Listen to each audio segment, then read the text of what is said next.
Delmont and the woman did not expect this slap. Neither did Brexter expect it. Even though he could tell that there was something wrong with the couple, he was too aggressive to slap them with a smile. "Don't treat me as a fool." Kira's smile tightened. "I've seen all kinds of people, so can't I tell the relationship between you two? When you guys just entered the room, you two acted so obviously. Even if you really haven't crossed that boundary, it's still ambiguous." The woman was stunned for a while. Then she covered her face and lowered her head. Her tears fell onto the ground as if she had suffered a great grievance. Delmont's handsome face twitched for a while. He felt that Kira's slap was not only on the woman's face, but also on his own face. "Kira, what right do you have to hit her?" He raised his fist angrily and slowly extended it in front of Kira, pointing at her. "You're not my wife. You're just a friend of my wife. Who do you think you are?" Brexter stepped forward to protect Kira, who was behind him. His gaze narrowed slightly as coldness shone in his eyes.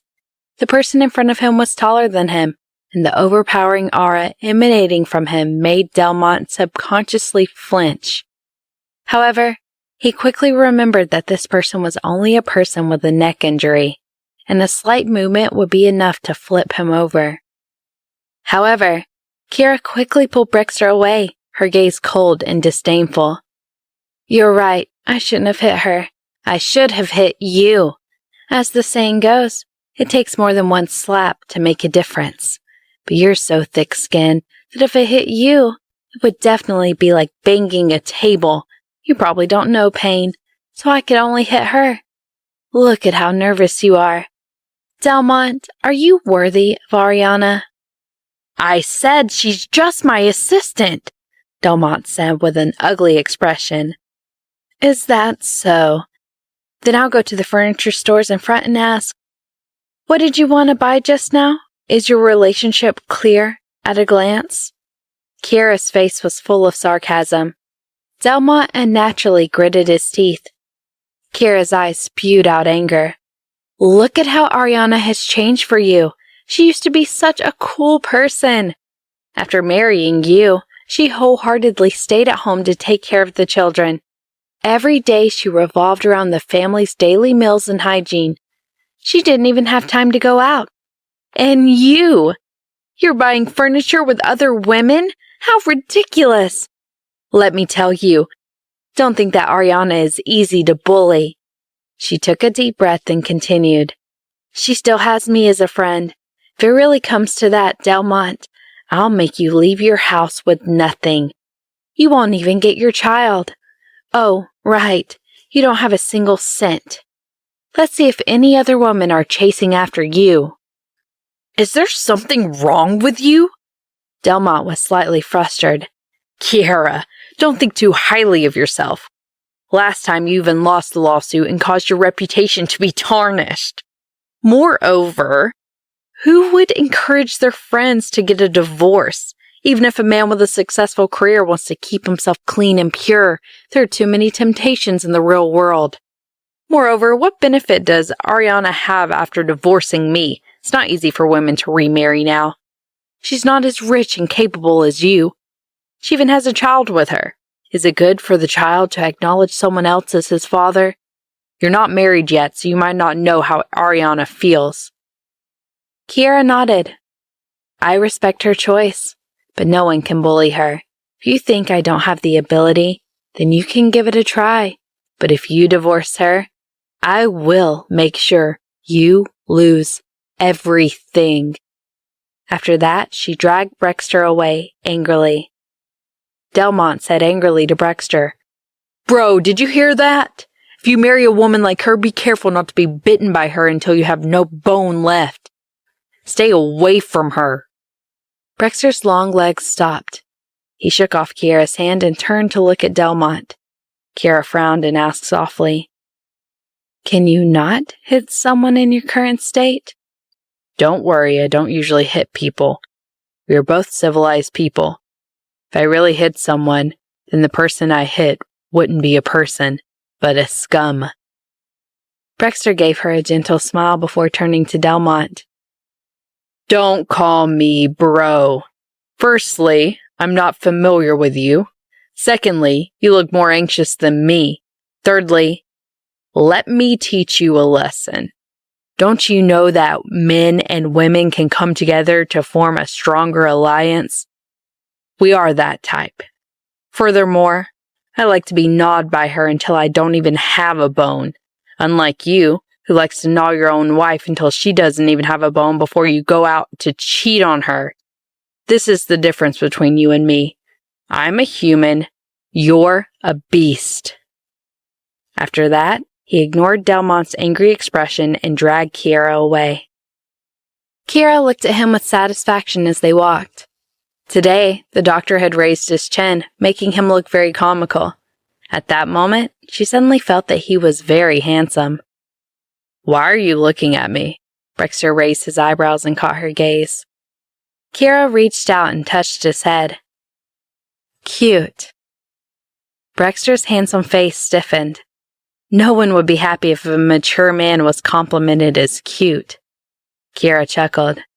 You're already in this state. I can't compliment you as handsome, right? That would be going against my conscience. Brexter was silent. Kiera teased him for a while before sighing and frowning. You're thinking about your friend? Brexter asked. Kiera nodded. She's a very good friend and we have a very good relationship. We worked hard together and enjoyed ourselves together. Delmont was the boyfriend she found after I went to study abroad. After that, they got married successfully. But I didn't expect it to end like this. They've only been married for 3 years. Oh, right, you've met my friend before. She was with me on the 30th anniversary of Rosewood City University, and she's quite pretty. Oh, Brexter said plainly. I remember there was a woman beside you. I didn't pay attention to her beauty. Kiera glanced unhappily at him. He added, Your beauty covered my eyes. Kiera's angry mood was cleared away by him. When you guys like someone, you're so glib-tongued and say all sorts of sweet words. But in this world, there are so few good men, and some even turn bad after marriage. You... Don't drag me into this, Brexter interrupted her. Kiera, all I see is you. Kiera rolled her eyes at him helplessly. Brexter continued, My salary isn't high, and I can't afford a mistress. Furthermore, my woman is very powerful. She's a lawyer that can make people leave their homes with nothing. I don't dare to offend her. Kiera was choked by his words for a long time and could only give him a thumbs up. I'm convinced by your reason. Thank you, Brexter smiled. Kiera, I think it's better if you don't tell your friend about what happened. After all, this is her family's business and she has a child. However, you can remind her that no matter what, she has to secure the assets and the man must not have the opportunity to transfer them. You said that you will make him leave the house with nothing, but we all know it is difficult to do so under the law unless the man has committed a serious crime. The law does not stipulate that a man who cheats must leave the house with nothing. I know, I was just trying to scare him. He doesn't know the law anyway, Kiera sneered. But I'm not joking. If he really divorces Ariana, I will definitely make him lose a layer of skin. I really want to tell her, but this isn't my marriage. If it were me, I would immediately divorce without a second thought. Brexter gently held her shoulders. Kiera, we haven't bought a bed yet. Why should I buy a bed? I'm not in the mood to buy a bed, Kiera said irritably. If I go back now, I'm afraid I won't be able to resist chopping him up with an axe if I see that scumbag. But... let's use that bed for the time being. Brexter frowned, slightly disappointed. He had his eyes on a very good quality bed just now. After returning home in the afternoon, Kiera immediately called Ariana. What are you doing? Playing with my child at the amusement park, Ariana said gloomily. This little guy was knocking me out every day. Where's Delmont? He's at work. He's quite busy at work now, after all. He's been promoted to general manager, Ariana said irritably. But he takes a bath and sleeps every day when he comes back. He doesn't really take care of the children. If it wasn't for the fact that he has some ability to earn money, I would have told him to get lost a long time ago. Kiera coughed lightly. You're joking, right? After all, the two of you have been in a relationship for so long. Somehow you should have feelings for each other. Feelings have long been tormented by marriage, Ariana sighed. Kiera, I don't know why, but sometimes I just feel tired. I miss the days when we weren't married. I could go out wherever I wanted. Although I didn't have that much money, I had freedom and good looks. Marriage is a tomb. You have to be aware of it. Kiera frowned. No matter what, you still have to control your husband to prevent him from cheating. So be it, Ariana sighed. It's fine if there's a woman who can cheat him away. He can leave, but the family assets and my children have to stay. Kiera didn't know how to continue the conversation. Ariana, I'm serious. Kiera, I'm serious too, Ariana said. I'm happy with everything now. If his heart isn't with me, I won't force it. It's meaningless. But you have to help me get most of the assets. You're the best lawyer I know, so I can only look for you, but you can't charge me a fee. Okay, if you really think so, you have to pay more attention to him. With your reckless personality, you might not even be able to catch him cheating. Maybe when you find out, he would have no money left in his card, Kiera reminded. It's useless to rely on me. You have to rely on yourself. You're also a law student. That makes sense, Ariana said. Hey, why did you suddenly call to tell me all this? Could it be... Ari, keep an eye on your husband. Kiera hesitated and said earnestly. Don't tell him that I made this call. Don't expose yourself. Ariana was shocked. Damn, Kiera, what do you mean by that? No, my brain's a little messy. It doesn't matter if it's messy. The important thing is to know that the victory is not in your hands at this moment in the lawsuit. That makes sense? Then let me figure it out myself. Yes, no matter what happens, I will always be by your side. Kiera said one last sentence before hanging up. She turned around and realized that Brexter was looking at her strangely. Kiera, it's not appropriate to say such things to a woman. Brexter's eyes darkened. You're by your friend's side. What about me? You're not going to be jealous of my friend, are you? Kiera turned to lie on his lap. Right now is the time she is most helpless. I need you too. Didn't you see my neck? Brexter held her hand. Also, wasn't your tone just now indirectly telling your friend that her husband was having an affair? Kiera felt guilty. In the end, she raised her head and said, Her husband already knows that I've discovered it. If I don't say anything, could I just sit back and watch my friend get caught off guard and let that scumbag take all her assets away? Brexter, I'm a lawyer. I've been through divorce cases before, and I've seen all kinds of heartless men. Not to mention that my friend would understand that now is not the time to be sad. It's the time to wipe away her tears and fight for the best interest of her son. You have a point. Brexter was secretly amazed. Women could be soft and firm at the same time.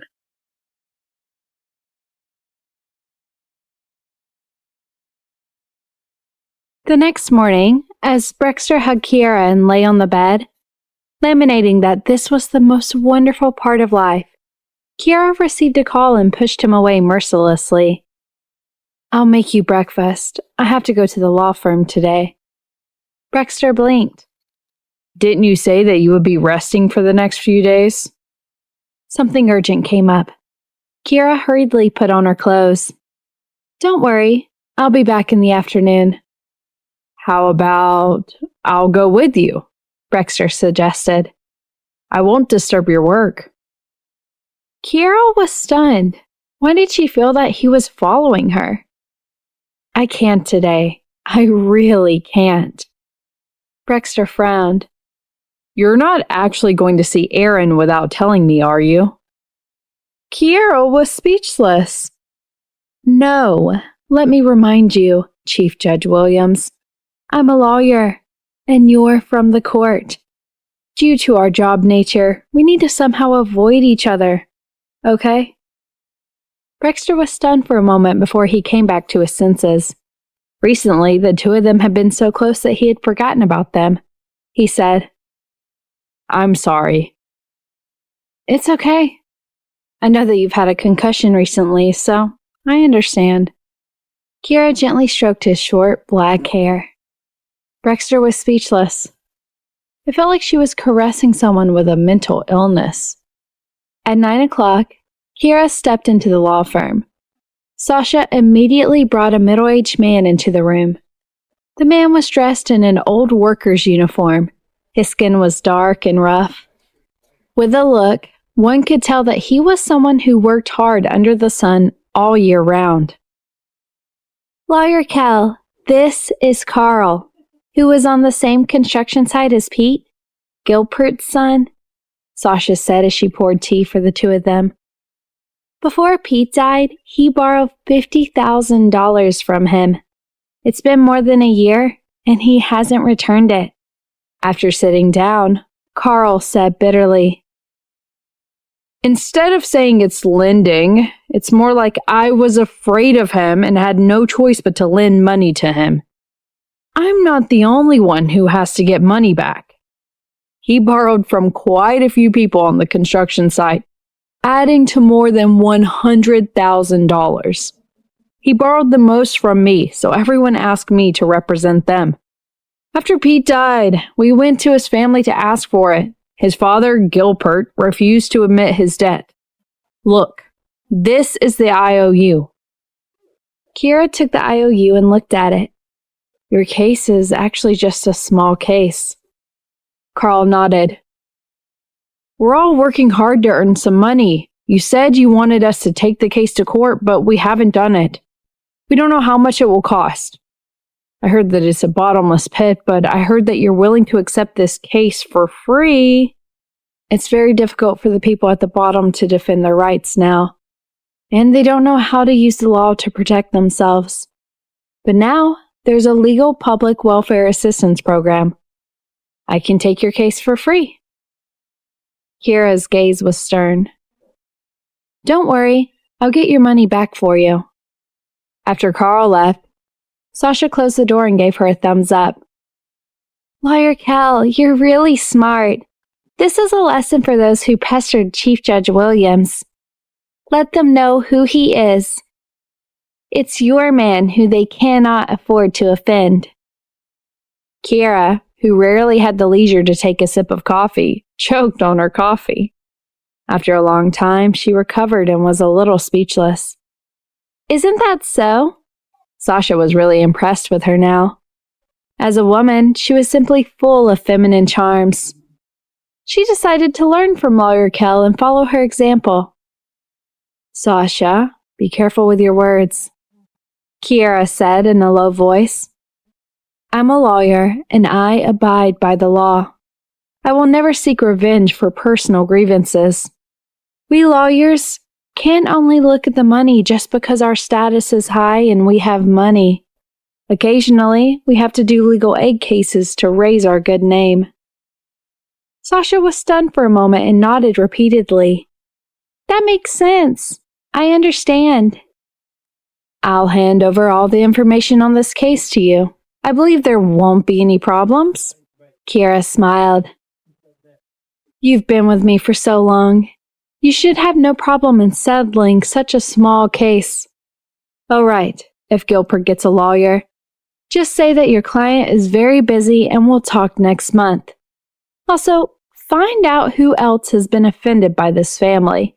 Even if the family stole a chicken next door, I can fight for them for free. I forgot to tell you that my legal aid is only targeted against this family. Sasha was flabbergasted. Someone as arrogant and domineering as them must have offended a lot of people. That's right. That's why we must be magnanimous and live up to our conscience. Kiera stood up. If they come to the law firm to cause trouble, ask the security guards at the entrance not to be polite to them. After giving her instructions, Kiera left.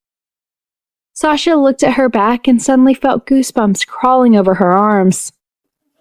After returning to Brexter's neighborhood, she knocked on the door and saw Brexter standing at the door with a sullen face. "It's already noon. You're back very late." Kiera lifted the clothes in her hands. "I drove back to my own place to get some clothes and skincare products, so I was a little late." "You don't need to take them. You can just go and buy them. You'll definitely need to prepare 2 sets anyway," Brexter said with a relieved expression. "I have a lot of skincare products at home. There's no need to waste this money," Kiera said as she changed into her shoes. A new set of keys was suddenly placed in front of her. "I made a set for you this morning. This is yours from now on. You don't need me to open the door for you to enter and exit. The access card has also been completed. Oh right, I also rented a parking space for your car. It's not good to expose it under the weather." Kiera's lips twitched as she looked up at Brexter's calm and profound gaze. "Chief Judge Williams, are you trying to make me angry?" Brexter was stunned, feeling a little guilty from her gaze. "I'm doing this because I want to spend more time with you." "I'm very angry," Kiera said angrily. "Do you know how far you are from my company? Why do you always make me come to you? You're doing great. You can drive 10 minutes to get to work." Brexter was stunned for a moment before he understood. He quickly said, "What you said makes sense. When I'm done, I'll move in with you. I don't mind it being very far. Of course, if I'm really busy, I won't go over." Kiera nodded. That was more like it.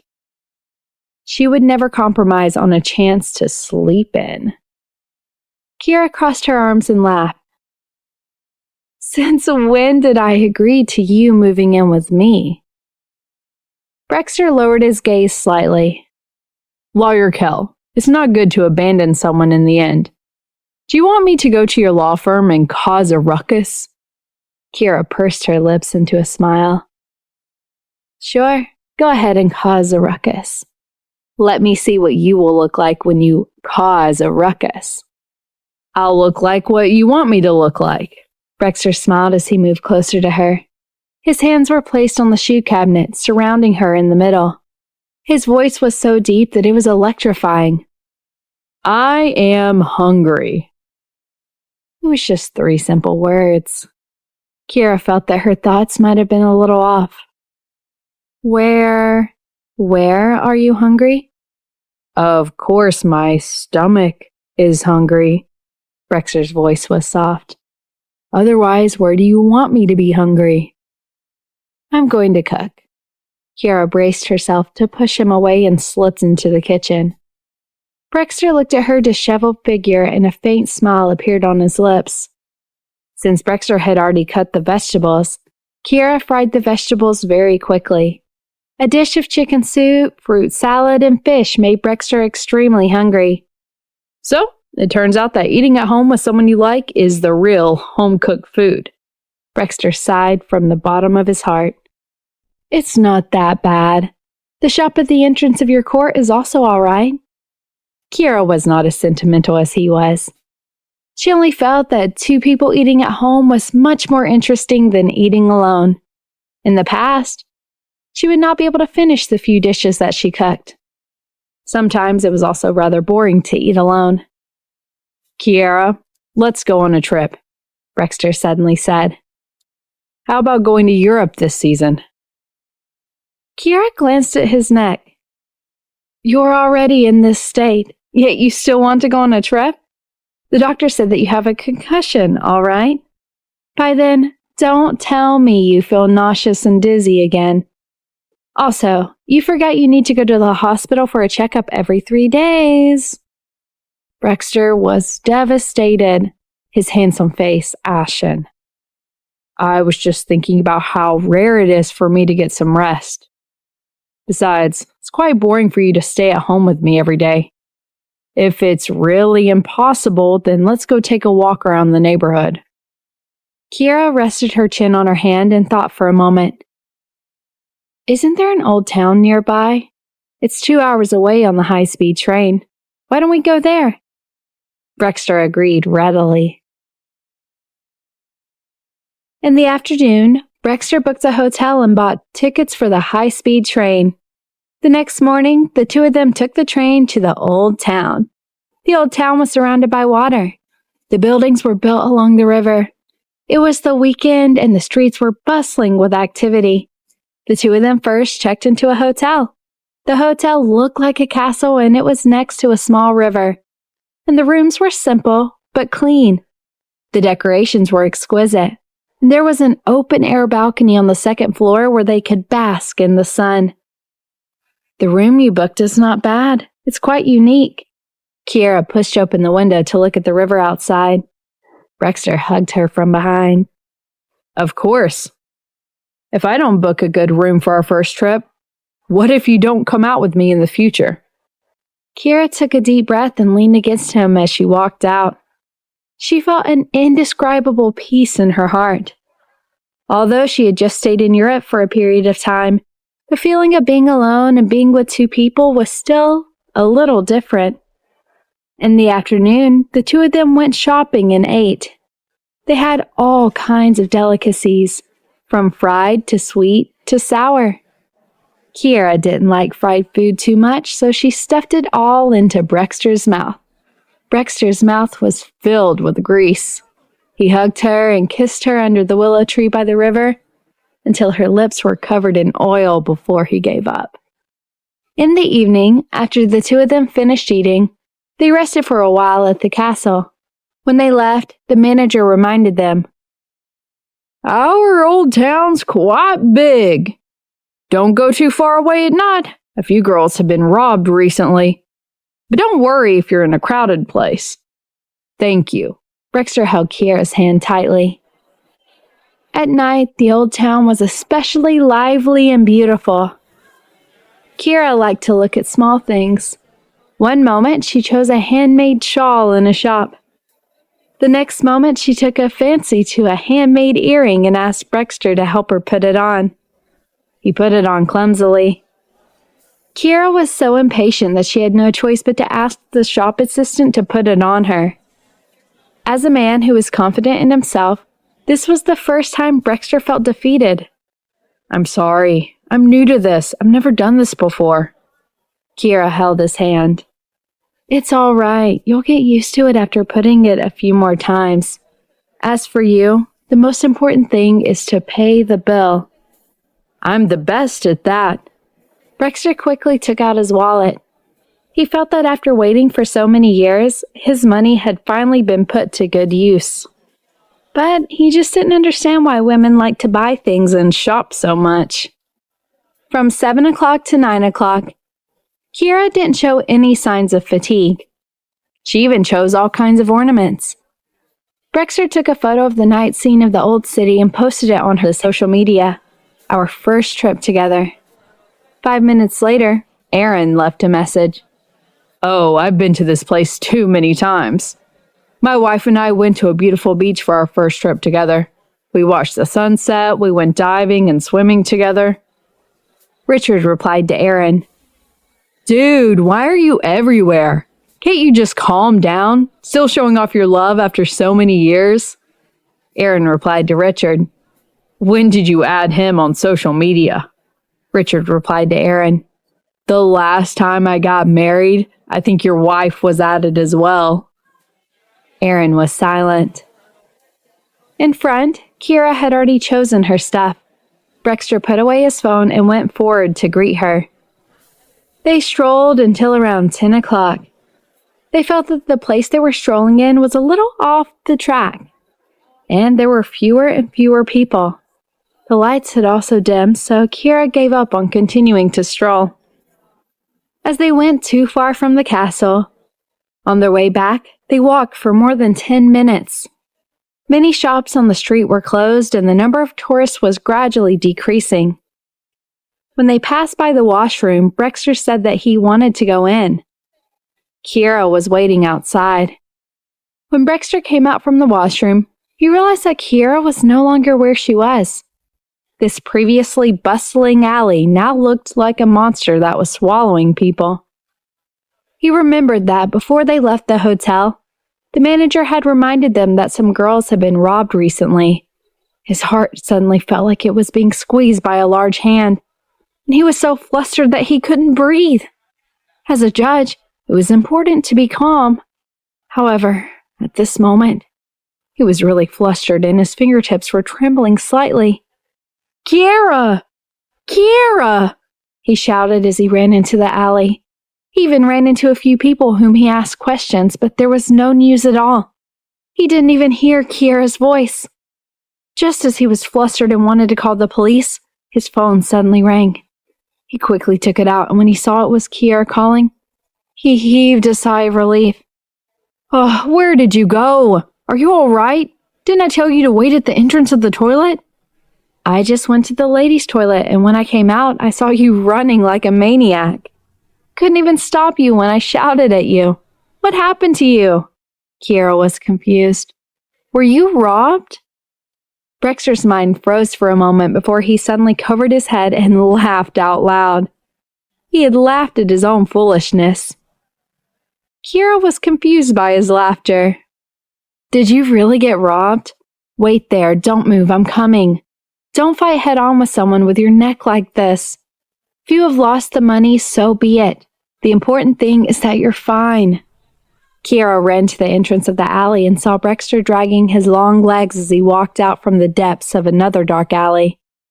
His face was pale under the moonlight, looking weak. Kiera suddenly felt a little regretful as she shouldn't have allowed him to travel.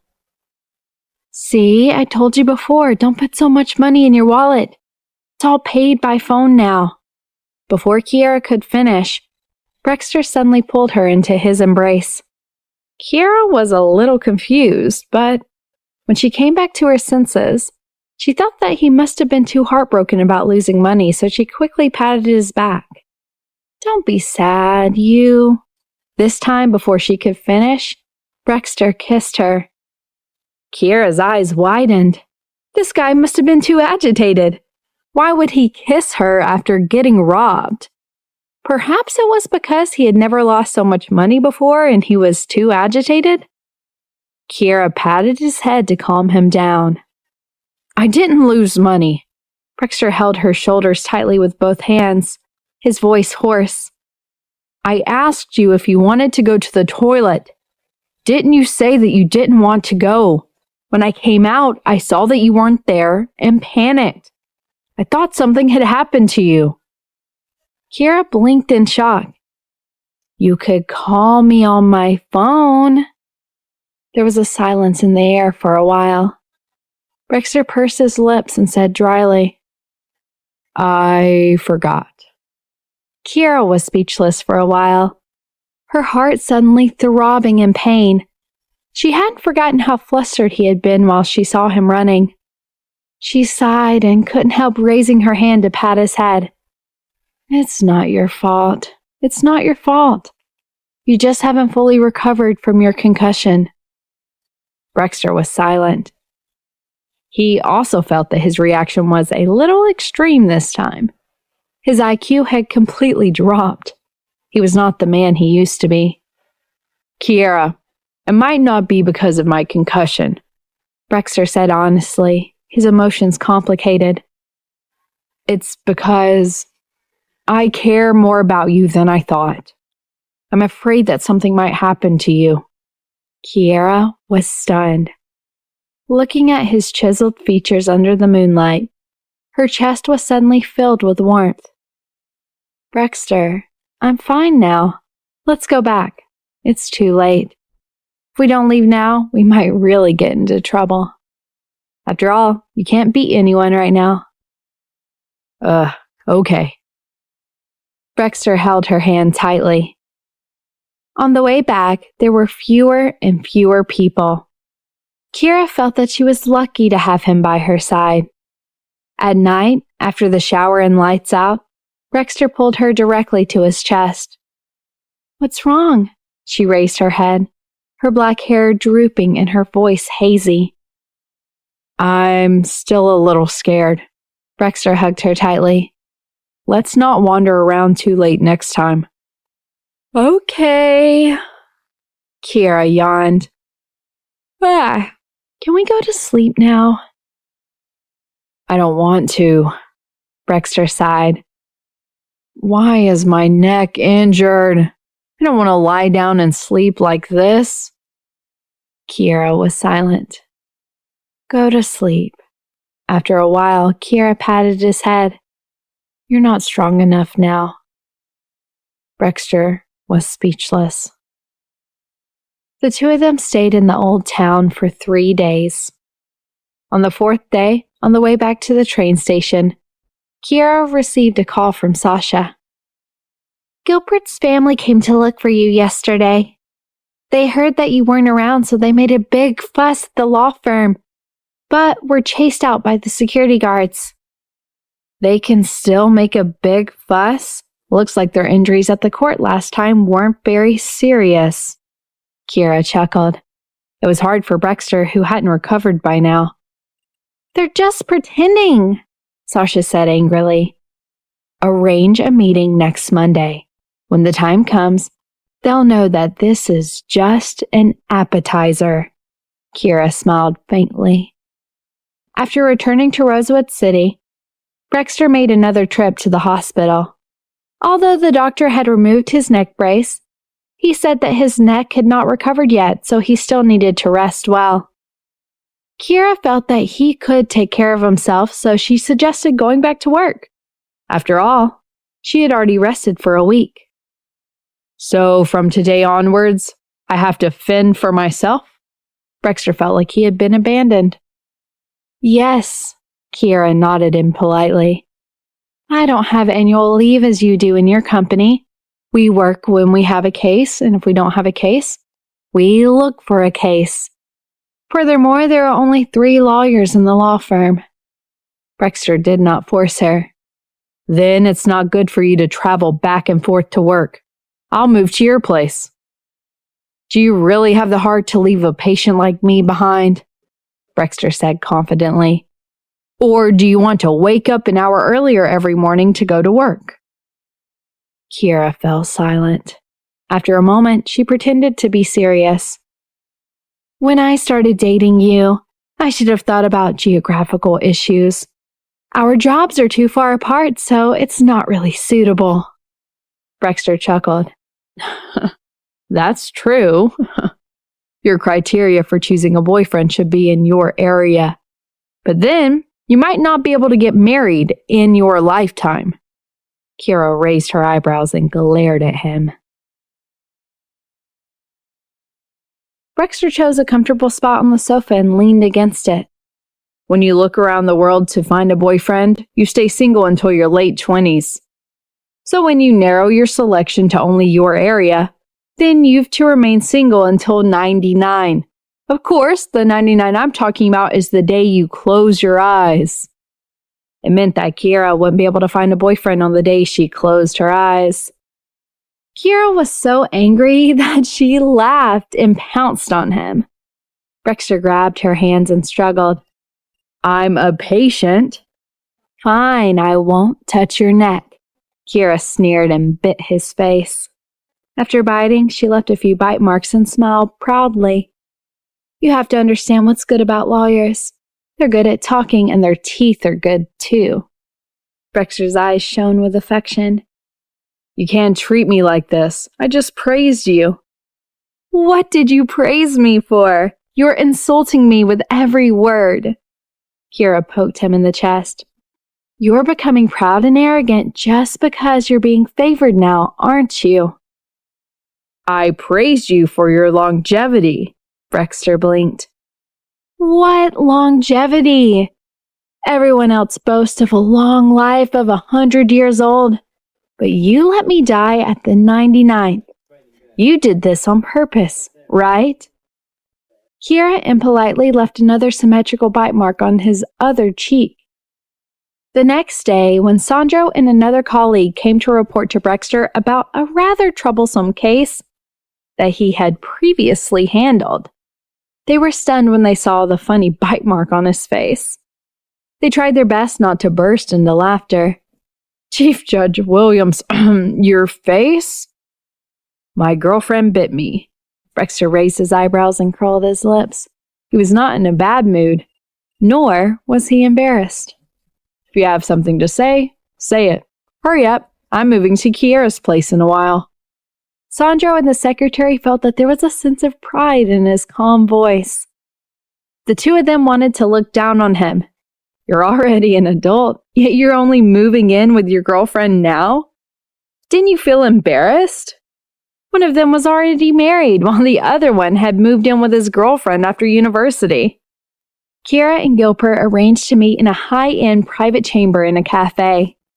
On Monday, Kiera brought not only Sasha, but also a security guard from the law firm. He was a retired soldier, tall and strong. Walking into the private chamber, Gilbert and his wife, along with his two older brothers and the lawyer that he hired, were there. Walter Dale was actually a very unknown lawyer in the industry. Usually, he would take on minor lawsuits and his price was low. After these people went through their son's lawsuit, the losses were too great.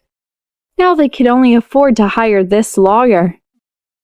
Kiera was not on the same level as him. She was used to handling big cases. Walter subconsciously saw that his aura had weakened by half. Gilbert's family was also a little stunned. They did not expect the so-called lawyer to be such a young and beautiful woman. However, when she swept her gaze over, it was as sharp as a knife. However, Gilbert quickly came back to his senses. After all, he had been a rogue for a long time. Moreover, he had caused trouble in the court and was able to escape unscathed. Why would he be afraid of a mere woman? "You must be Lawyer Kell. I advise you to end this case here. Otherwise, don't blame us for not being polite." Gilbert's wife, Farah, stood out and pointed at Kiera's nose as she scolded. "Those people said that my son owed them money just because of an IOU. Who knows if they're cheating? Anyway, my son's dead, and there's no evidence to prove it. What's the difference between this and robbing money? Anyway, we don't have a single cent. If you want us to return the money, take our lives." Kiera did not say a word. She just sat on an empty chair with an indifferent face and looked at Walter. "Mr. Dell, are you here to negotiate or to threaten? If it's a threat, can I report it to the police?" Gilbert's elder brother sneered and said, "Go ahead and report it to the police. We didn't touch your hand or even your hair. How can we threaten you? The police can't do anything to me." Kiera smiled and didn't say anything. Walter panicked. The police wouldn't do anything, and the family wouldn't do anything either. However, as a lawyer, if it involved threatening the other party, then it would be a serious problem for him. "Lawyer Kell, this is a misunderstanding. They don't understand the law and haven't studied much." After saying that, he warned the family, "If you guys continue to act like this, then I won't accept your case." "There's no need to be so nervous." Kiera raised her hand. "Since we're going to talk, let's be friendly. I also hope that we won't go to court. After all, this is just a small case." Yes, Walter nodded repeatedly. "Lawyer Kell, under the law, there's no such thing as a father who pays his children's debts." "I didn't say that his father would pay. I just wanted them to use his son's inheritance to pay back," Kiera said with a smile. "The house you are living in the village now is under Pete's name, right? After Pete died, the house hasn't been transferred yet. Besides, even if the house has been transferred, the father has inherited his son's inheritance. So he also has to bear the responsibility for his son's debts. There's no reason for a dead person to pay off his debts. You can sell the house and return the money. Gilbert slammed the table angrily and stood up. Although the money for the house is under my son's name, we spent money to build it. If you ask us to sell it, where will we live? I've never seen such a heartless lawyer like you. Kiera smiled. Then let's talk about this house. According to what I know, after the house was built, you stole the foreman of the neighboring village $90,000. Until now, you haven't paid back the money because you didn't have the money. There was one instant when you threatened to die as you didn't have the money to pay back. Now, it has been 5 years. The other party has come to me to consult about this lawsuit and see if I can represent them for free. At this point, the family was not stupid. Gilbert clenched his fist and said, Kiera, tell us the truth. Are you deliberately targeting us?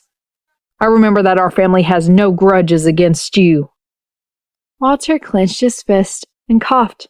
He nodded and said, Lawyer Kell, you know this family very well. I think we should be more honest. Kiera smiled and tapped her fingers on the table. Recently, not only did those who have been owed money look for me, but there are also other reasons that people look for me to sue you. Let's not talk about it. It's probably because your family has done too many immoral things. Other than your son's old affairs, there are also quite a few things about you, Gilbert. How should I put it? Like father, like son? This sentence is really not wrong. Gilbert's expression changed. He slammed the table and the coffee spilled out. I'm warning you. Be more polite, and if you force me, I'll do anything. Don't think that I'm scared. Kiera hooked her finger at the security guard beside her. The security guard's tall figure took a step forward. Gilbert felt a chill in his heart. People like him had always bullied the weak and feared the strong. Sir, this isn't my first day dealing with people like you, and it's not my last. Kiera's expression was calm and indifferent. I'm serious about talking to you, but you want to fight with me. It seems like you really don't want to continue talking, so I can only accept all the lawsuits. Don't even think about threatening me. Look at the people around me. Can you beat them? But as long as you fight, even a little, I'll make you regret it. Maybe you don't understand that lawyers are much harder to deal with than judges, because we only care about money and not about reputation. Gilbert's expression changed. Kiera stood up. Your family's incident at the court has caused a stir. I've heard about it too. You can try and see if you can escape unscathed. Walter hurriedly stood up. Gilbert, if you really make a move, then I really can't help you. When the time comes, you'll have to pay back the money and the house. You'll also have to go to jail. You lawyer, whose side are you on? Farah was anxious. Walter said unhappily, I'm speaking on your behalf. I'm asking you to not threaten. This isn't your small village. It's a place where the law is enforced. Gilbert's second brother quickly stood up. Lawyer Kell, there must be a reason why you're scheming against our family. Since you're willing to talk, then there's room for negotiation. There are still smart people in your family. Kiera smiled. Then I'll be frank. When you were at the court, Gilbert, you threatened to jump off a building because you were instigated by a lawyer named Garrett Lowe's. Gilbert was stunned, and Farah came to a realization. I get it. Are you related to that judge? Are you here to take revenge on us on purpose? Shh. Kira's index finger pressed against her lips. Don't think Chief Judge Williams is that bad. He can take care of himself. I'm here because you guys are together with the person I hate the most in my life. I don't know what you're talking about, Gilbert said angrily. We haven't even met Garrett Lowe's. The person who called you away at the entrance of the court is Garrett's assistant. Kira narrowed her eyes. Gilbert, don't play games with me. When I talk to you, I'm patient. When I don't want to talk to you, there's no turning back. Don't be burdened with debts for the rest of your life because of an irrelevant person, even to the extent of not having a place to stay. You don't have a son. No one will care about you when you're old. Gilbert's heart skipped a beat. Farrah panicked and quickly said, That's right. It was Lawyer Lowe's who invited my husband to the car and told him to commit suicide. Only when the matter blows up, my son's case will have a chance. Besides, committing suicide is not as serious as standing at the door and insulting the judge. He even said that Judge Williams must have taken a bribe, or else he wouldn't have sentenced my son in this way. He said that the judge wasn't a good person, and not only did he steal his girlfriend, he even wanted to ruin his reputation. Kira was disgusted. Sasha snickered. Are you too stupid? The Lowe's guy is using you. Gilbert didn't agree.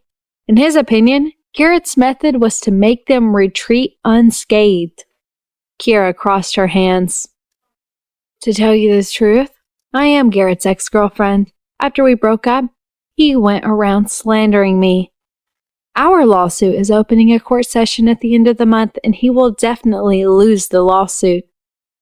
That's why he used such a despicable method to lure you.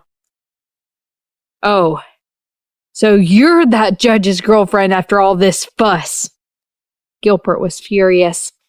He's the one who came to seek revenge on you. Fine, I'll report it. Go ahead. Kira's tone was indifferent. Judge Williams fell off the building for you guys. Not only are you ungrateful, you even want to report it. Furthermore, you guys were the ones who owed money. Could it be that Judge Williams was the one who set it up? If you guys really want to go, then I can only personally sue you guys for insulting and slandering public officials. Do you guys really think that Brexter is easy to bully?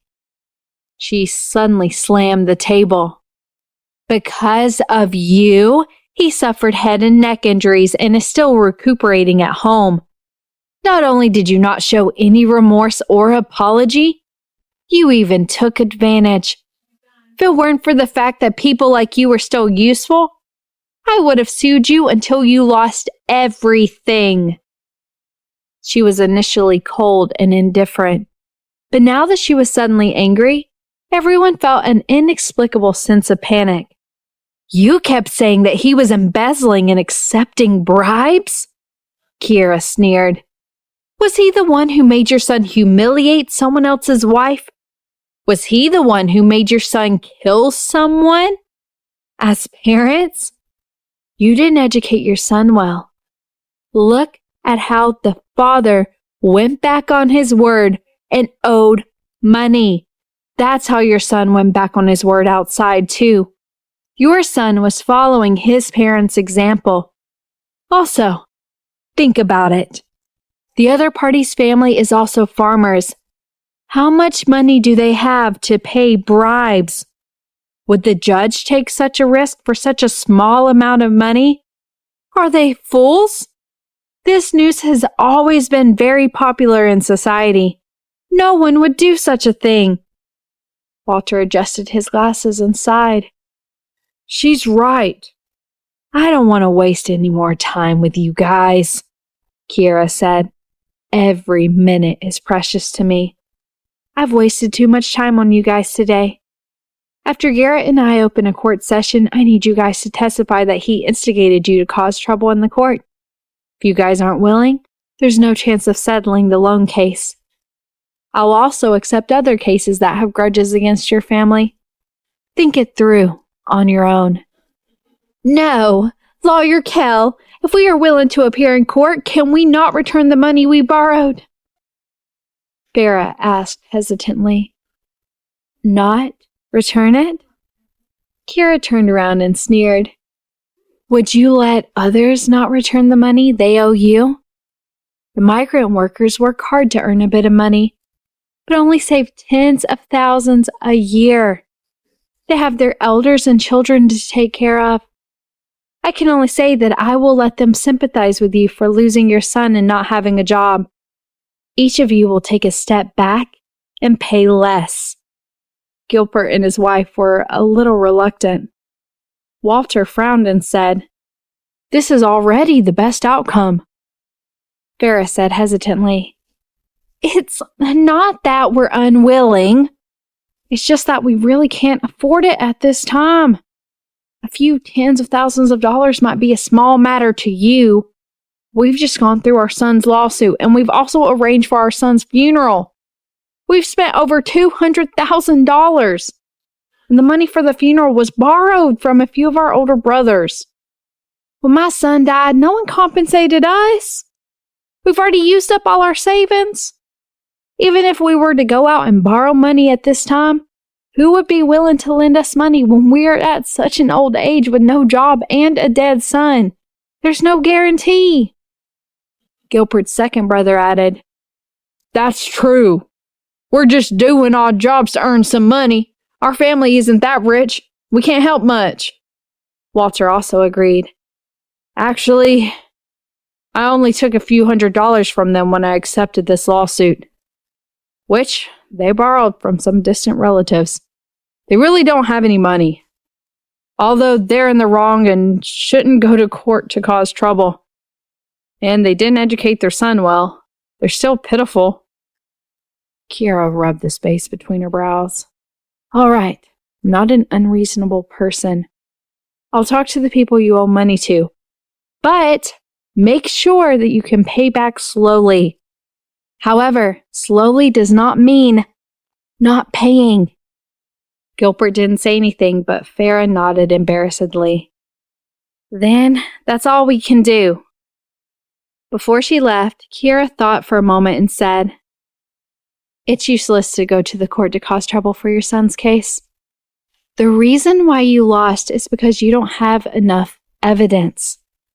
If you want to overturn the case, you have to find evidence that your son didn't plan to kill or silence the victims. Otherwise, when there's not enough evidence in the second and third trials, he will still lose. The court talks about evidence. It's not a place where whoever makes a big fuss will win. Justice is not something that can be easily challenged." Farah was stunned. "Then, Lawyer Kell, if you help us to appeal, will we win?" Kira turned around and chuckled. "I'm sorry, you can't afford it. My consultation fee for an hour is more than $2,000. If you want me to file a lawsuit, you won't be able to afford it even if you go bankrupt." After that, she left without looking back.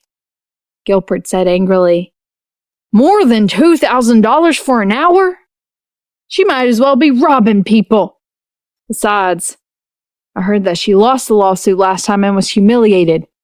What right does she have to be so arrogant?"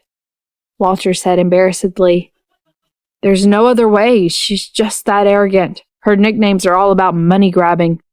There are really quite a number of people looking for her." They were both lawyers, but comparing people was simply infuriating. In the parking lot downstairs, Sasha got into the BMW's passenger seat and said unhappily, "Lawyer Kell, why are you still helping that guy? I see that they're still not satisfied with the solution you proposed.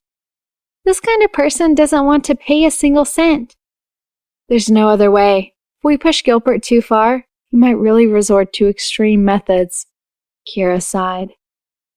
"Didn't you say that you're not afraid?" That's just me pretending to be confident, Kiera shrugged. Besides, it's not wrong. Even if these two people are wrong, their days in the future will not be easy. It is not just psychologically, but also practically. Sasha turned around and looked at her with a smile. Lawyer Cal, you talk tough, but you have a soft heart. Is that what Chief Judge Williams likes about you? Back at the law firm. Just as she entered the door, Caleb raised his chin in annoyance and came over. There's a client who specifically wants you. He's waiting for you in the reception room. Kiera was speechless. What client? Why are you looking at me like that? I don't know. Anyway, judging from his clothes, he looks quite rich. Caleb snorted. He insisted on talking to you as if I can't do it.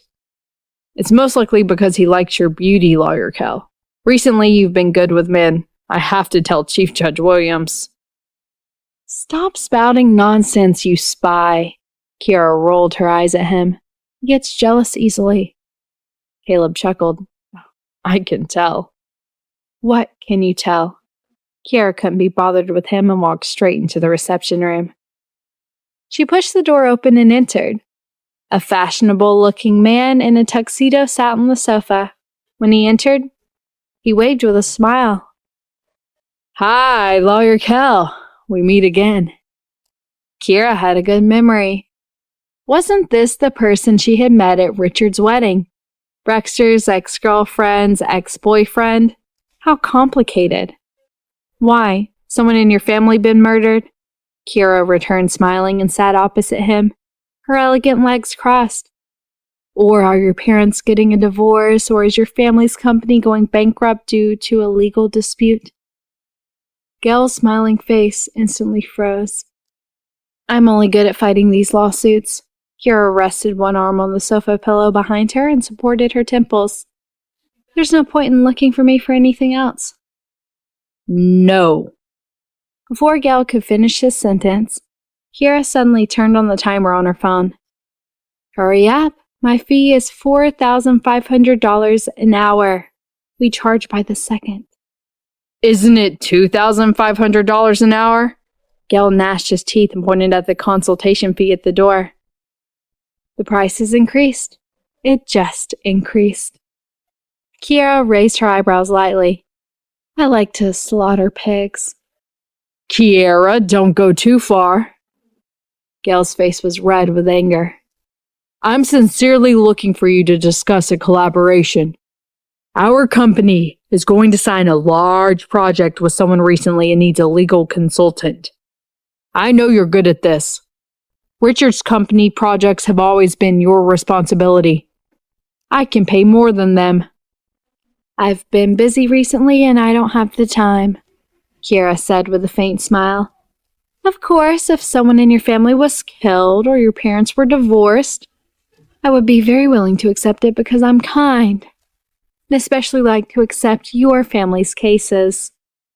Gail stood up in anger. You did it on purpose.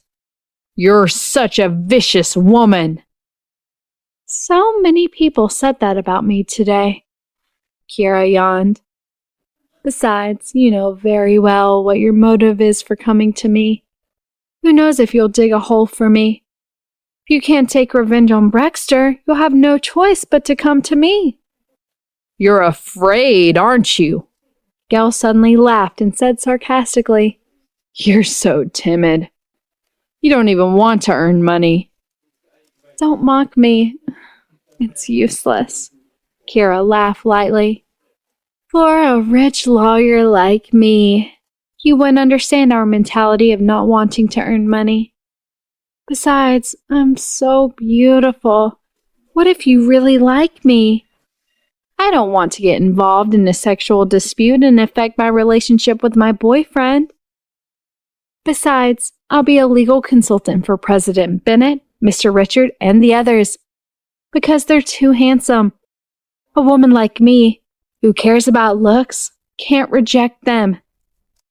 In other words, he wasn't handsome enough. Gail took a deep breath to prevent himself from being angered to death. I'm not too bad looking. Kira slowly stood up and walked towards him. If you can't woo a woman's heart, don't even think about using such an improper method to make others unhappy. I know all your thoughts from the moment you appeared in front of me. You can cheat a young lady without money or social experience, but your methods are too immature to cheat me. If I were you, and her heart wasn't with me, I would never pester. There's a lot of time in life. Why would you want to be entangled with a strange woman like me, who humiliates and trample on you, just to upset Brexter? The fragrance of her body assaulted his nostrils, and Gale was slightly startled. Pay me the money by the minute, and you can go now. Kira pointed at the time on her phone and showed it to him, then turned around and walked towards the door. After work, Kira went straight home. The house used to be quiet and dark, but now it was brightly lit. She was not used to the aroma of food in the kitchen. You're back pretty late today. Brexter stood at the door in his apron, his dark eyes glistening under the lights. Busy? I was a little busy today. Kira threw her bag away and went into the kitchen. Just as she wanted to see what he had prepared, Brexter pulled her into his arms. You haven't kissed me, he reminded her. After that, without waiting for her to speak, he gave her a deep kiss. Kira took 2 deep breaths before reminding him. Judge Williams, take care of your neck. The doctor said to remove your neck brace, but you still can't make any large movements. If you're so agitated, I'm afraid your neck will be injured again. I think I've almost recovered. If you don't believe me, you can try something even more exciting, Brexter suggested seriously. Kira's face turned red. Please be quiet. You're already so old and you still don't know your limits. Are you still a child? Yes, I'm now a child who can't eat candy. Brexter kissed her again and said carefully. Kira, I went to the market today and bought vegan burgers. Kira blinked. If he wanted to buy vegan burgers, then buy vegan burgers. Why was he so afraid of her objecting? Although she didn't like eating vegan patties, she still didn't dislike people who loved eating them. You should buy some meat to help with your stamina, Kira said gently. You're saying that I have poor stamina? Brexter raised an eyebrow. Lawyer Cal, how should I punish you for insulting a judicial officer? I don't know, but I think that you'll be able to sleep on the bed tonight. Kira smiled as she stroked his neck. Brexter was silent for a few seconds before he smiled. You're right, I'm weak. I really should buy some meat to help me recover. Could he have some decency? Kira did not bother to argue with him anymore. She turned to look at the kitchen counter. There were fish, burgers, and cheese. You went to the market today? I had nothing to do, so I went there. Brexter pushed her out. Go out and wait. I'll cook. You've been the one cooking for me lately. It's time for me to show you my cooking skills. Are you sure you're okay? Kira looked worried. Kira, I use my hand to cook, not my neck, Brexter said seriously. Kira let him be. She had been tired the whole day, so she went upstairs to take a shower and change into comfortable home clothes. When she came downstairs, Brexter had finished cooking. Sometimes there is no doubt that men are more talented at cooking than women. It was no wonder that he used to put in so much effort to want to cook for her. Kira realized that Brexter really liked vegan burgers, and his appetite was better than before. How was work today? Brexter asked casually. Did it go well? It didn't go well. Someone came to look for me and wasted 10 minutes of my time. In the end, he didn't even pay me the money and ran away. Kira laughed coldly. At that time, my hourly salary was $4,500. For 10 minutes, that was $750. Brexter swallowed his food with difficulty. Didn't you say that it's $2,500? Did your rates increase again? Nope, I just met a pig and wanted to extort that pig, Kira said calmly. And that pig is related to you. Brexter was stunned for a moment before his expression darkened. You're talking about Gel. Why did he come looking for you? You weren't pestered by him, were you? Would I let him pester me? Kiera asked. That's true. Brexter frowned. Kiera, next time you see him, you don't have to entertain him at all. I think he's trying to poach you to get back at me. How childish. Kiera sighed.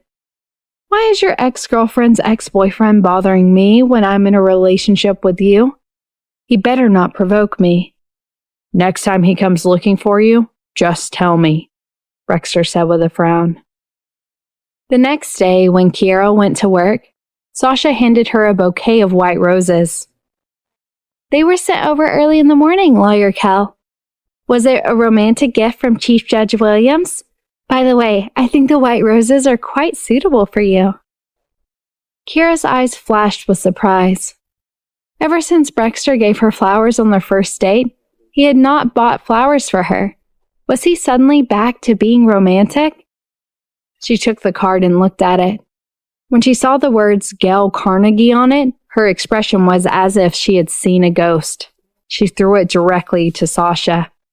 Get rid of it. After that, white roses were sent over every day at work. Everyone knew this was Lawyer Kell's new suitor. Caleb hesitated for a few days before informing Brexter. When Brexter found out about it, he came to the law firm to look for Kiera. Kiera had just ended her meeting with a client and smiled when she saw him. You're here to pick me up from work. You have a lot of white roses in your office, Brexter said sullenly. I heard that someone gave them to you.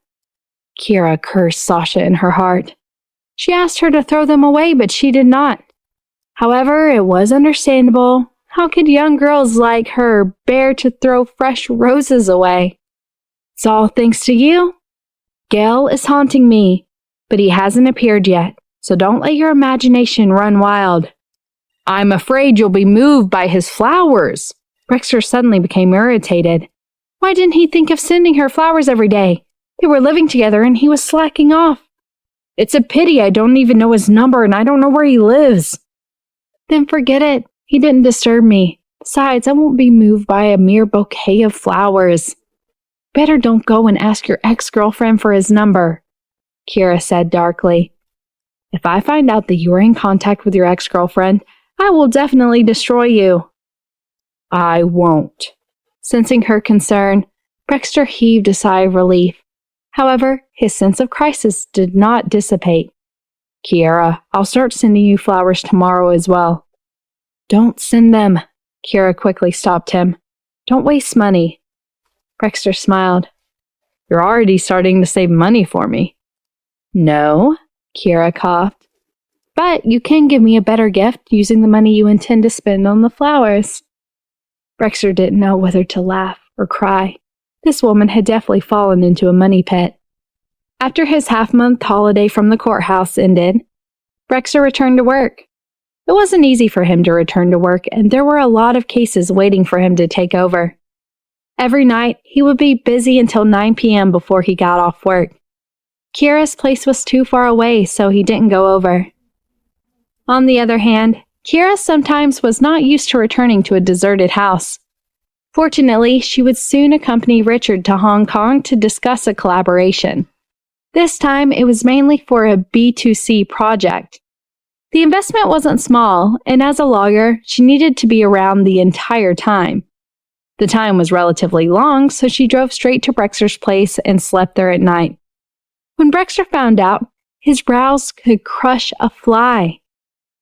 So you're saying that you're going to be with Richard for the next 5 days? He's a newlywed. Why are you so nervous? Kiera rolled her eyes. I got it. You want me to go on a business trip with Mr. Bennett instead, right? Then I'll rather if it's Richard. Brexter's expression was cold as he struggled to make a decision. Don't let your imagination run wild. Kiera ruffled his hair. If I wanted to have anything with Mr. Richard, I wouldn't have waited till today. He's not my type. Then what's your type? Brexter raised an eyebrow as he looked at her, his lips curling up slightly. Kiera was secretly amused by his naivety. He clearly knew her type, yet he still insisted on asking. I like men like you. Good. Brexter's pupils contracted slightly as he pulled her to sit on his lap. I'm not used to you being away for so long. You have to get used to it. I used to travel a lot for work, but now I rarely do it. Kiera smiled as she found a comfortable spot on his chest. As for you, I'll be away for 5 days. Don't go around looking for other women. Where am I supposed to do that? Brexter sighed. There are a lot of things to do in the court. That's good. You better be busy. Kiera was very satisfied. Brexter pinched her nose and lowered his head to kiss her. It was Kiera's first time going on a business trip since she got together with Brexter. The two of them will not see each other for a long time. Tonight, they were very cooperative and moved by each other, but Brexter still did not break through to the final step.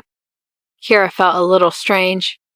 When he was injured, he had been complaining about wanting it every day, but now he had almost recovered. But he did not take any action.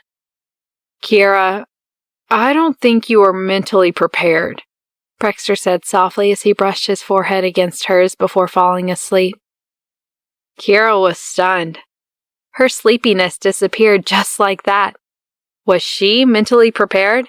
She was indeed not prepared. Deep down, she was actually a conservative person. For now, you don't have the thought of staying with me for the rest of your life, Brexter said with a soft sigh. Kiera was speechless. After a long while, she finally spoke. Brexter, perhaps we haven't known each other for long enough, and I've been used to being alone all this while. Now that I suddenly realized that I'd met the right person, I couldn't believe it. Happiness came too suddenly. That was why she felt uneasy. It's all right. You'll know that our happiness isn't sudden at all. It's just fate. Brexter kissed her forehead, his fingers gently caressing her shoulder. Go to sleep. The next day, when Kiera woke up, the other side of the bed was already empty. A soft sound came from the closet. She walked over and leaned against the door frame, watching Brexter help her pack her luggage.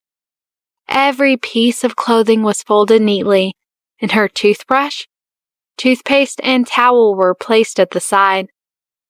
It had been a long time since someone had helped her pack her things when she was going on a long trip. The last time was when she was going to study abroad.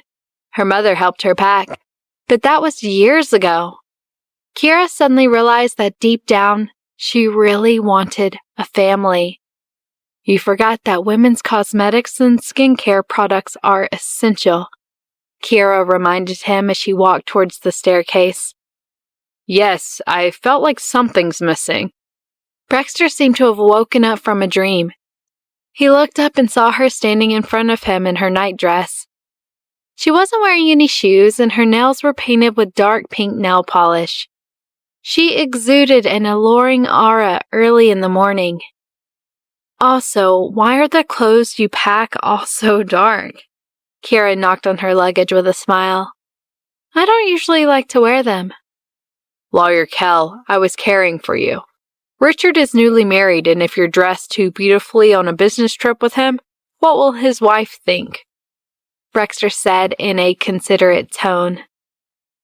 Are you sure it's because of his wife? Kiera nodded and asked. Brexter coughed lightly. You should also think of your boyfriend. He won't feel safe at home. Brexter had a court session in the morning so that he couldn't drive her to the airport. Kiera didn't let him go either, as Splingo's car would be there to pick her up. After checking in at the airport, the group of people accompanying them were already waiting at the airport's VIP lounge. Kiera, you're the only one who's late. Were you and Brexter spending some couple time at home? Richard chuckled. He was in a hurry to go to work at 8:30 a.m. What couple time? Kiera rolled her eyes at him. You, on the other hand, a newlywed, are you fine with being away for so many days?"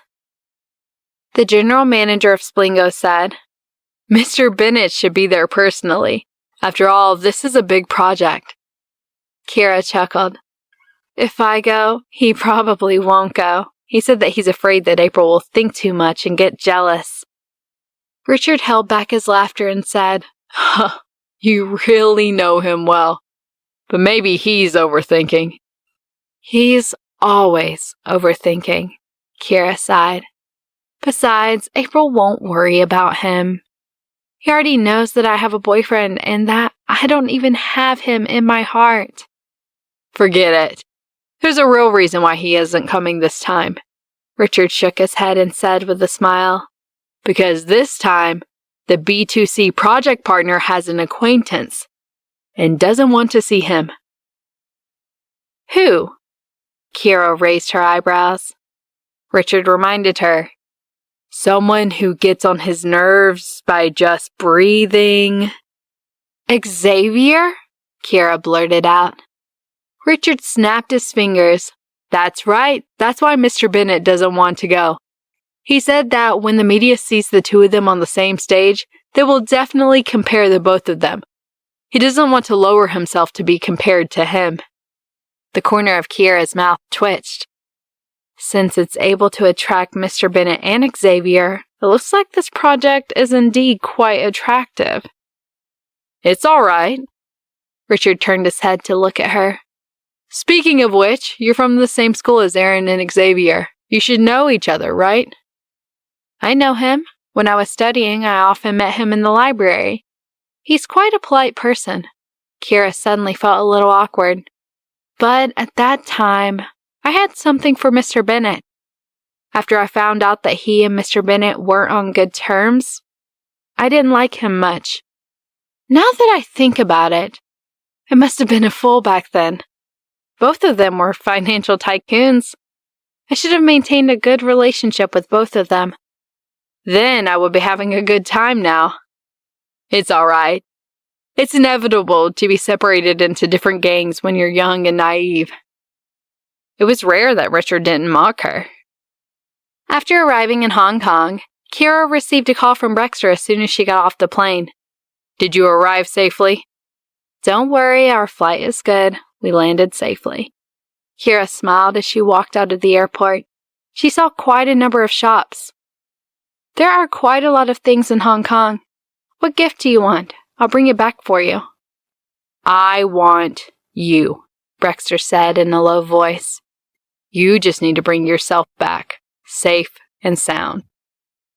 Suddenly, he started flirting. Kira was followed by a group of people from the company. Her face and heart suddenly felt warm. "Well, don't worry, the security here's pretty good. I'm serious. What gift do you want?" "I don't know." Brexter thought seriously for a while. "I don't seem to need anything. I already have a girlfriend. I just need a wife." How was she going to continue this conversation? "Just buy yourself more things. Don't worry about me," Brexter finally said. "Remember to use my card when you buy things.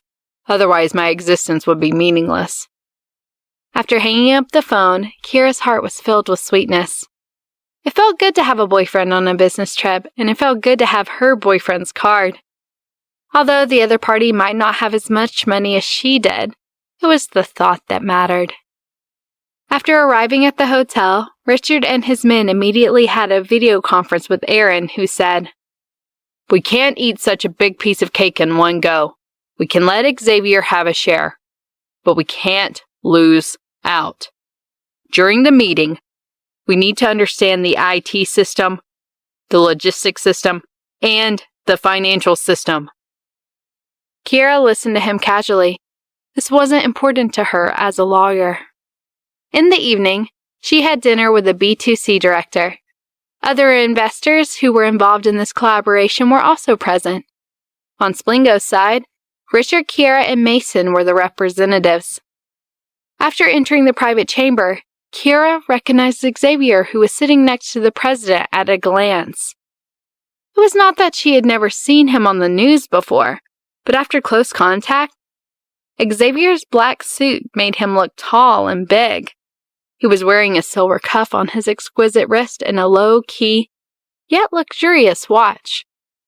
Under the lights, his handsome face was refined and elegant, but it didn't lose the domineering air of a businessman. Kiera was in a daze for a moment. She remembered that although Xavier was elegant and reserved in university, he still had the aura of a young scholar. "Vice President, let me introduce you. This is the CEO of Langdon Investment, Xavier Langdon." The president hurriedly introduced him to them.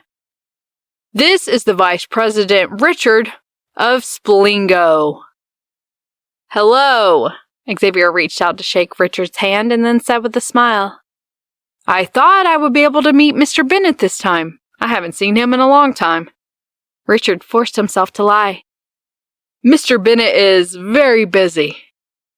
Although it's a pity that I and Mr. Bennett are old school friends and still didn't get to meet this time round. Splingo has sent a familiar face." Xavier looked at Kiera, then narrowed his eyes. "Kiera, it's been 6 or 7 years since we last met. You look much more mature than before. I didn't expect you to still work for Aaron after so long." Kiera was stunned. She didn't expect such a big shot like him to still remember her. She smiled and said, "A small figure like me usually depends on big bosses for a living." "That makes sense," Xavier nodded and said with a faint smile. "Then are you interested in working for me? I can offer you a better salary." Kiera felt that these words sounded familiar, as if Gail had just said it a while ago. She didn't know whether to laugh or cry. Was her market too good? "It doesn't seem right for you to poach people in front of us like this," Richard said half-jokingly. "Besides, your company isn't even in Rosewood City." "I have a chain of community fresh projects in Rosewood City recently," Xavier suddenly said. "I plan to promote them nationwide." Richard gritted his teeth. "CEO Xavier has such a long hand. You even reached out to our city." "Everyone is working on their own projects," Xavier said with a smile. "No matter what, Rosewood City is still a second-tier big city. It's also close to the coast. It's a good city that's worth investing in." Unknowingly, the flames of war had already spread. Kiera timely reminded, "Let's take a seat first. Isn't everyone working together this time?" Only then did everyone take their seats. However, the meal was extremely tense, so Kiera had no choice but to be careful. She didn't even look at her phone. After the meal, she realized that there were a few messages from Brexter. She replied, "We were eating." Brexter replied, "It's already 8:30 p.m. You guys have been eating for a long time." Kiera, "That's how it is in the business world. It's mainly about business. I'll call you tomorrow. After dinner, I'm going shopping with someone. I'll be back very late." As soon as she put her phone away, she noticed that the people at the table were already saying goodbye.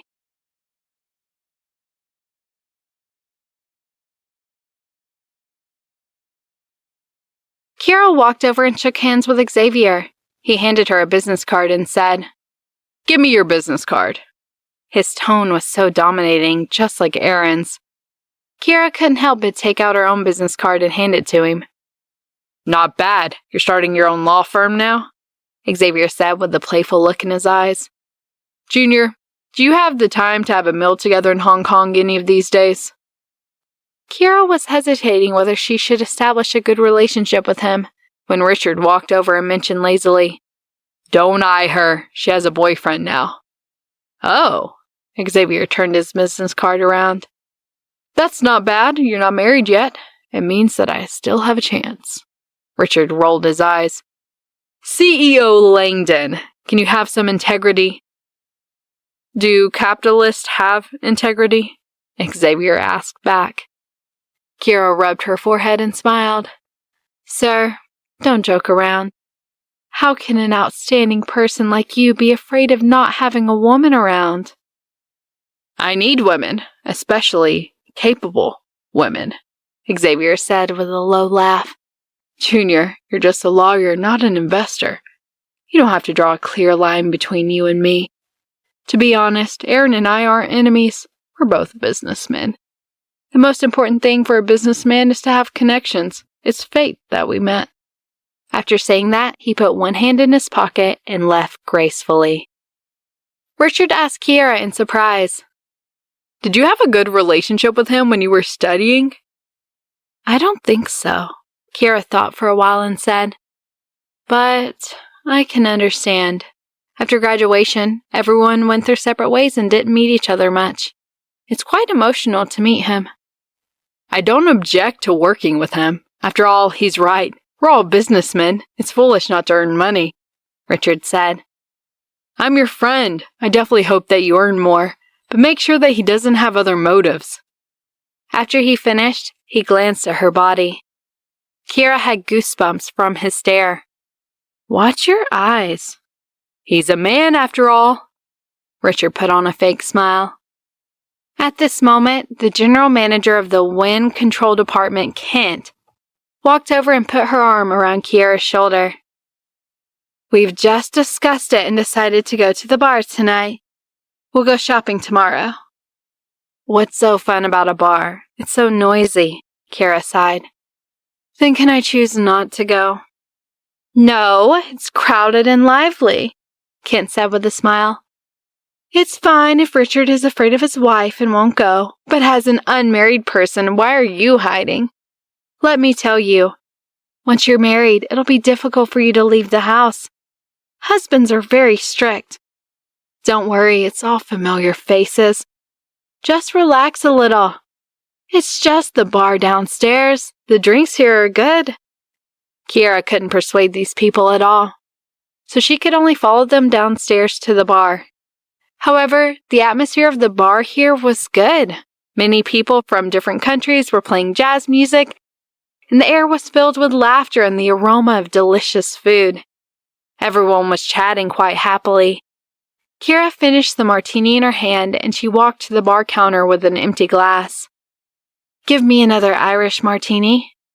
"The most delicious drink here is the white chocolate martini." A slender figure took the seat next to her. Kiera turned around and saw Xavier. "What a coincidence." Kiera came back to her senses and greeted him. "What a coincidence indeed," Xavier chuckled.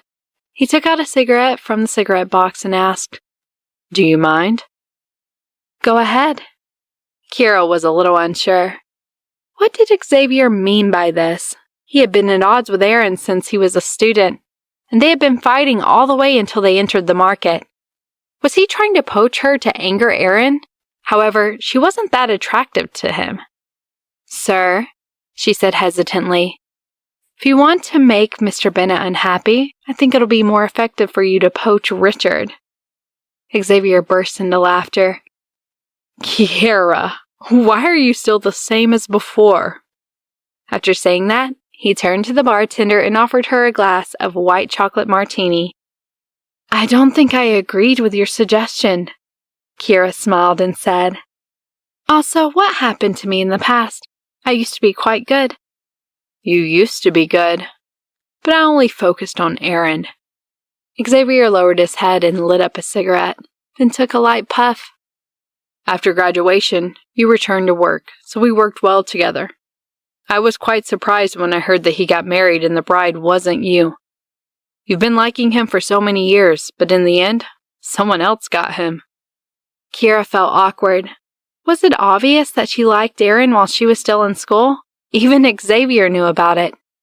Gosh, it was lucky that Brexter wasn't here. What's so strange about that? It was just wishful thinking at that time. And he didn't like me either. There are many things that can't be explained clearly. Look at how many people fell in love while we were in school. After graduation, they all went their separate ways. As for you, senior, are you considered a lion among men? You haven't gotten married yet.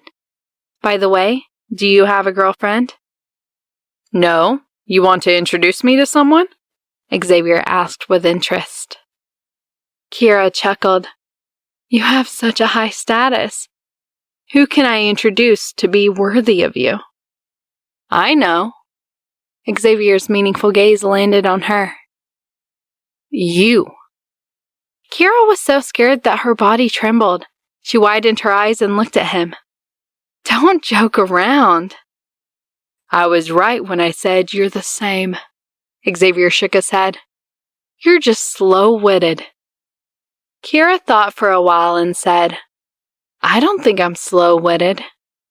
After all, she had dealt with so many people in the business world, and she was still able to do it with ease. If you're not slow-witted, then why didn't you notice that I liked you back then? Xavier sighed and shook his head. Do you think it's a coincidence for me to appear in front of you as a senior in such a big school? Are there that many coincidences? Back then, I wasn't happy to see you following Aaron every day. In terms of looks, am I worse than him? In terms of grades, I'm on par with him, right? Kira felt that she had received some shocking news that night. The bartender happened to push the wine over. In order to calm her down, she casually drank half a glass and said, So, you're not on good terms with Mr. Bennett because of me? She didn't expect that she had the potential to be a femme fatale. Xavier knocked on the table and reminded her. Aaron doesn't like you, so you can't affect him in any way. At most, you can affect me. Even if we're not on good terms, there's still an academic competition. Kira felt awkward.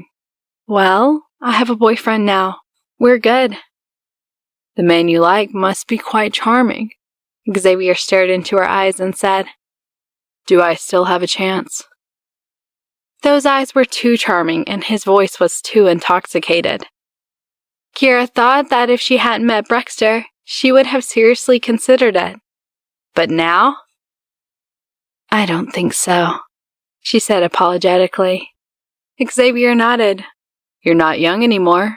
Will you get married? I don't know. If there aren't any accidents, I think so, Kira said honestly. All right, then I wish you the best. Xavier raised his glass. Kira paused for a moment, then realized that at Xavier's level, he didn't need to pester women anymore. Besides, he only said that he liked her back then. It had been so long. How much could he still like her? It was just a little regret from his youth, just like how she used to like Aaron, but now he was gone. Thank you. After clinking glasses with him, Kira finished her drink and found that a cocktail was gone. It's really delicious. Seems that you're a regular customer here. I guess so. You can see Victoria Harbor from here. And it's not some internet-famous bar. Sometimes I come here if things get too stressful. Xavier asked the bartender to refill another glass for her. After the two of them talked things out, they weren't so reserved anymore. They got along with each other easily and happily. Unknowingly, they started talking about the things that happened in college. They also talked about the changes in some people that they knew when they were studying. Then they talked about the business world and about the law. Kira found that Xavier was indeed a man who was famous in the business world. He was well-informed and humorous. He wasn't like Aaron. Sometimes she wanted to expand her horizons by talking to him. She could talk to him to death in just 3 sentences. Time flew by, and before she knew it, she had seen more than 12 kinds of wine. Kent came to her with a hint of drunkenness and said, Friend, it's time to go back. We have an early meeting tomorrow. It's late. Xavier looked at his watch and said, I'll meet you in the conference room at 9 o'clock tomorrow morning. Let's talk next time. Kira got down from the high chair. She didn't realize that she was sitting there, but when she landed on the ground, she realized that her legs were weak and her head was dizzy. Xavier quickly helped her stand up. I forgot to tell you. Although the wine I recommended is delicious, it's a little intoxicating. Xavier gently handed her to Kent.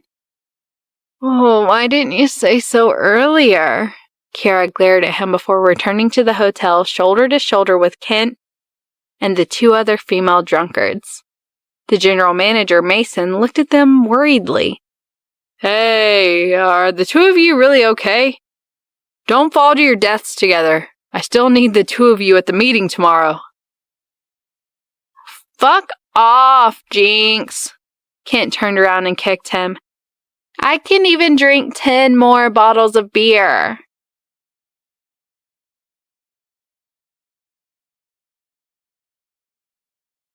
Back at the hotel, Kiera took a shower and went to sleep. The next day, she was woken up by the phone. She placed her phone by her ear and stretched her body in a daze. Hello? What time is it? Are you still sleeping? Did you stay up late last night? Brexter's voice was mixed with the sound of the radio in the car. Kiera suddenly remembered that she had told him yesterday that she was going to go shopping, but then she went to a bar. As an experienced cotter, if he knew that she went to a bar, he would definitely be jealous again, so she simply lied. Yes, I stayed up late. What did you buy? Just cosmetics, bags, and so on. Kiera answered vaguely. I've asked you to use my card, but I didn't get any notifications. Why didn't you use my card? Brexter asked doubtfully. Kiera completely forgot about this matter. Could it be that her lie would be exposed in less than half a minute? Because I just bought some small things yesterday. I haven't bought anything really expensive yet, Kiera quickly said in a panic. When I want to buy something expensive, I'll definitely use your card. Brexter said in a deep voice, Kiera, the bag you usually use is considered a luxury, and you consider it cheap? If you buy something expensive, could it be that you want to buy a building in Hong Kong? Kiera coughed. Brexter coughed softly. If you want to buy a building in Hong Kong, my card might not be enough. Even if you sell me away, it might not be enough. Kiera was speechless.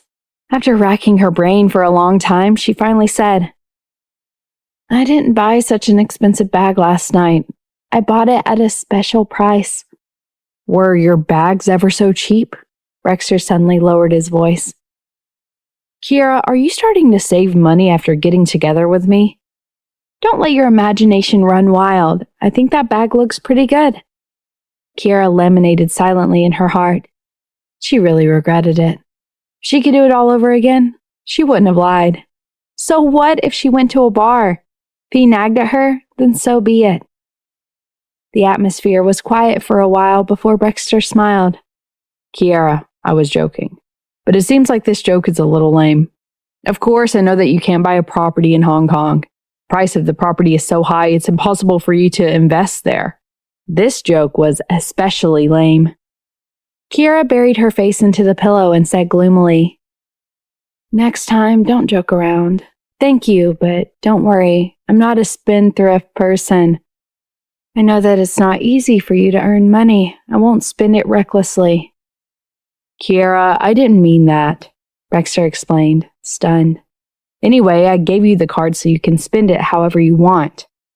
Although I don't have as much money as you, and I'm just an ordinary judicial officer, I'm willing to hand over all the money to you. I might not be able to satisfy you fully, but I know my limits. Kiera scratched her head. Why are you saying this all of a sudden? Didn't you say that you wanted me to support you? Why are you still saying this? We both know that was just a joke, Brexter said softly. There is the disparity between us in terms of the amount of money we make and our spending power. But I don't think that I can't give you happiness because I know what kind of happiness you're looking for. Kiera's heart trembled. All right, then tell me what kind of happiness I want. A home? A soulmate? Brexter's faint smile came through the phone. Kiera, you are an independent woman. Letting a man support you is not something you would do. Otherwise, even if I liked you, my rationality would not allow me to pursue you. Because I know that even if we got together and I can't give you what you want, you won't be happy. I believe that my family background is all right.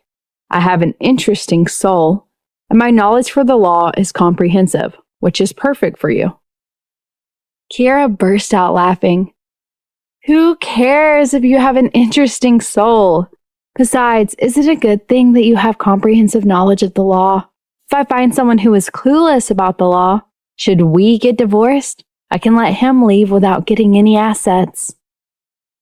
That's why it takes courage to marry a lawyer, Brexter agreed.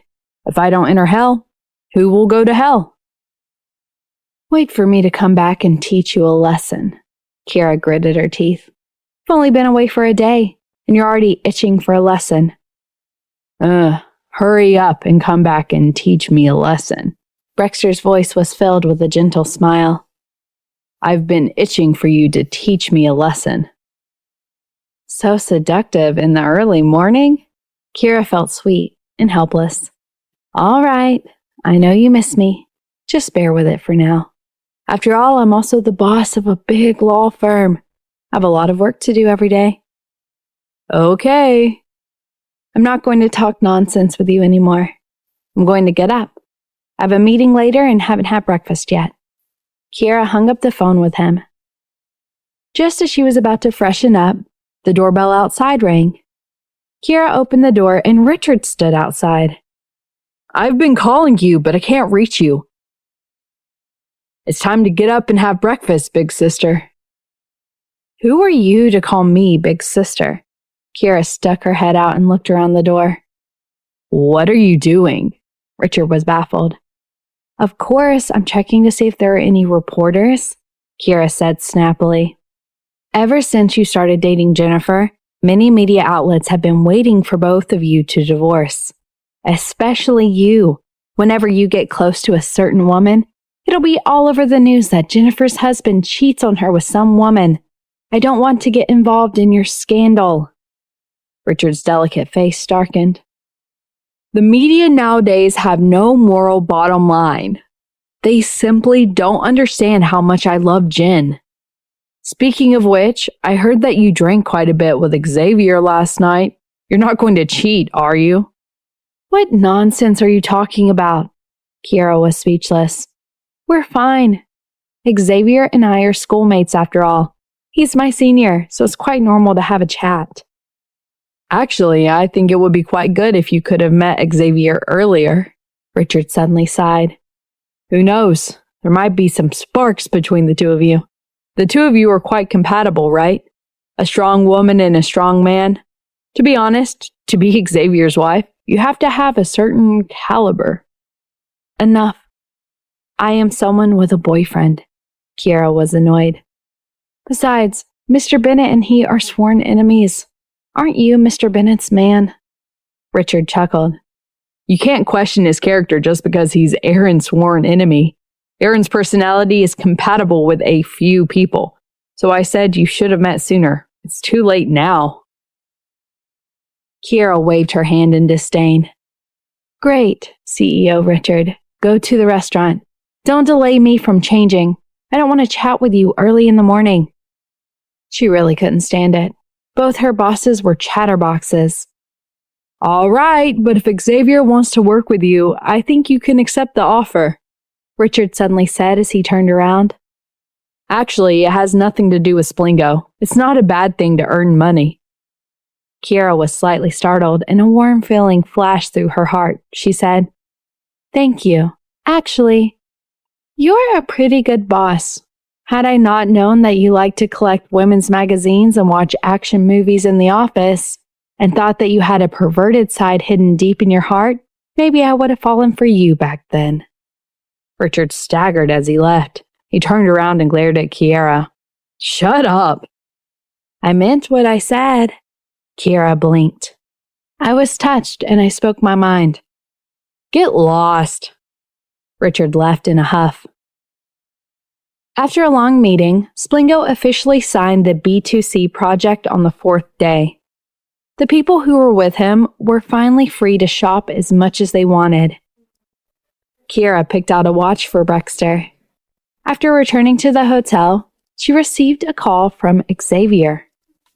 You guys are going back tomorrow night. Let's have lunch together. I have something to talk to you about. It's about making money. Kiera smiled. What? You're such a big, hot shot and you don't have a legal consultant by your side? Of course I do, Xavier chuckled. But he's not from Rosewood City. I just entered the city, and I hope that the lawyer's local. It's easier to settle things. After all, he's a foreigner. You trust me so much? Kira understood his point, and she also thought that his concerns were reasonable. I've heard some stuff about you. You're the money-snatching lawyer Kel, Xavier said teasingly. I admire people who love money as much as I do. People like you are very capable. Kira smiled. All right, let's have lunch together tomorrow. At noon the next day, the two of them arranged to meet at a high-end restaurant nearby. It was open air, and outside was Victoria Harbor, which gave them a wide view. Kira listened to Xavier talk about his new project in Rosewood City. She couldn't help but be amazed by the foresight of people like Aaron and Xavier, who was always at the forefront of others. They weren't predicting the future development of the market. Instead, they were driving the direction of the market. Aren't you afraid that I'll tell Mr. Bennett about your project when I get back? Kira asked half-jokingly. You definitely have work ethics, Xavier said with a half-smile while holding a glass of red wine. Unless you don't want to work in this industry anymore. You're so ruthless. I'm your junior, after all. Kira sighed lightly. Not when you decide to betray me. Xavier picked up his knife and fork, his gaze sharp. But you won't. Based on my understanding of Aaron, he's not interested in these projects. Besides, I won't let you be responsible for some confidential agreements and contracts. Those are all drawn up by my legal consultant. You only need to be responsible for setting up the company system and preventing and resolving some legal risks and problems with the labor contract. Of course, if there are some negotiations and disputes involved, you need to step up. I can't do it alone. I need to bring my law firm with me, Kira said. After all, your project is quite big. Deal. Xavier clinked glasses with her and said, I'll see you in Rosewood City. Kira was in a good mood during the meal. After she went back, she called Caleb and told him about it. Caleb was overjoyed. Tisk, tisk. Kel, you're really my god of wealth. I didn't expect you to not only know Aaron, but also connect with Xavier. Once this project is done, he'll definitely work with us again. I knew that I could get rich if I worked with you. Stop, Kira said rudely. If you really think that you can get rich by working with me, then don't become Brexter's spy, okay? You were the one who tipped him off about the flowers last time. Don't say that. Chief Judge Williams will become your husband sooner or later, Caleb chuckled. I'm trying to build a good relationship with your future hubby in advance. Besides, I'm doing this so that your relationship won't be misunderstood. Forget it. Kira didn't want to talk about him anymore.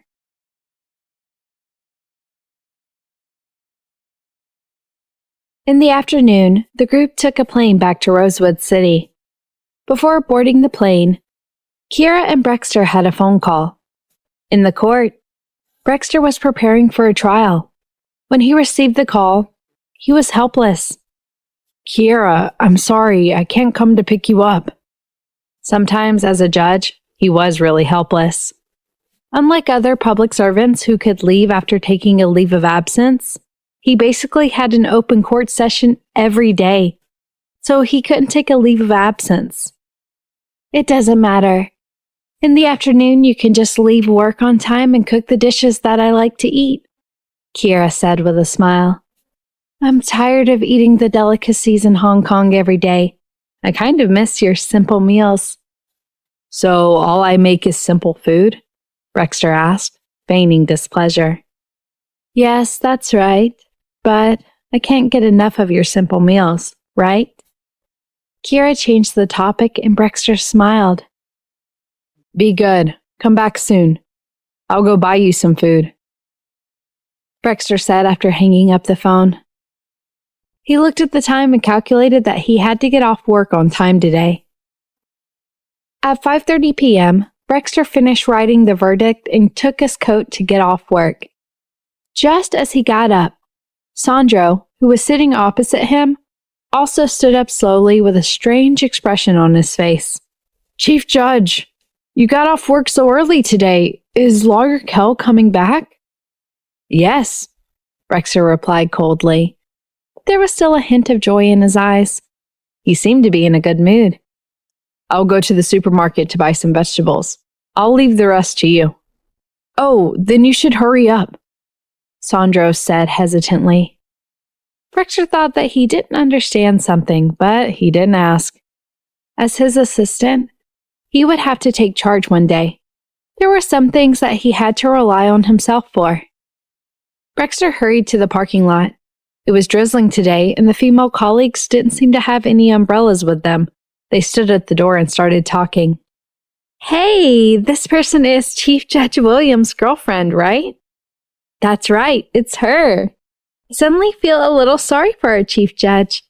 It's rare for him to have a girlfriend. He won't be cheated on, will he? I don't know. Speaking of which, Xavier is not only young, but also handsome and rich.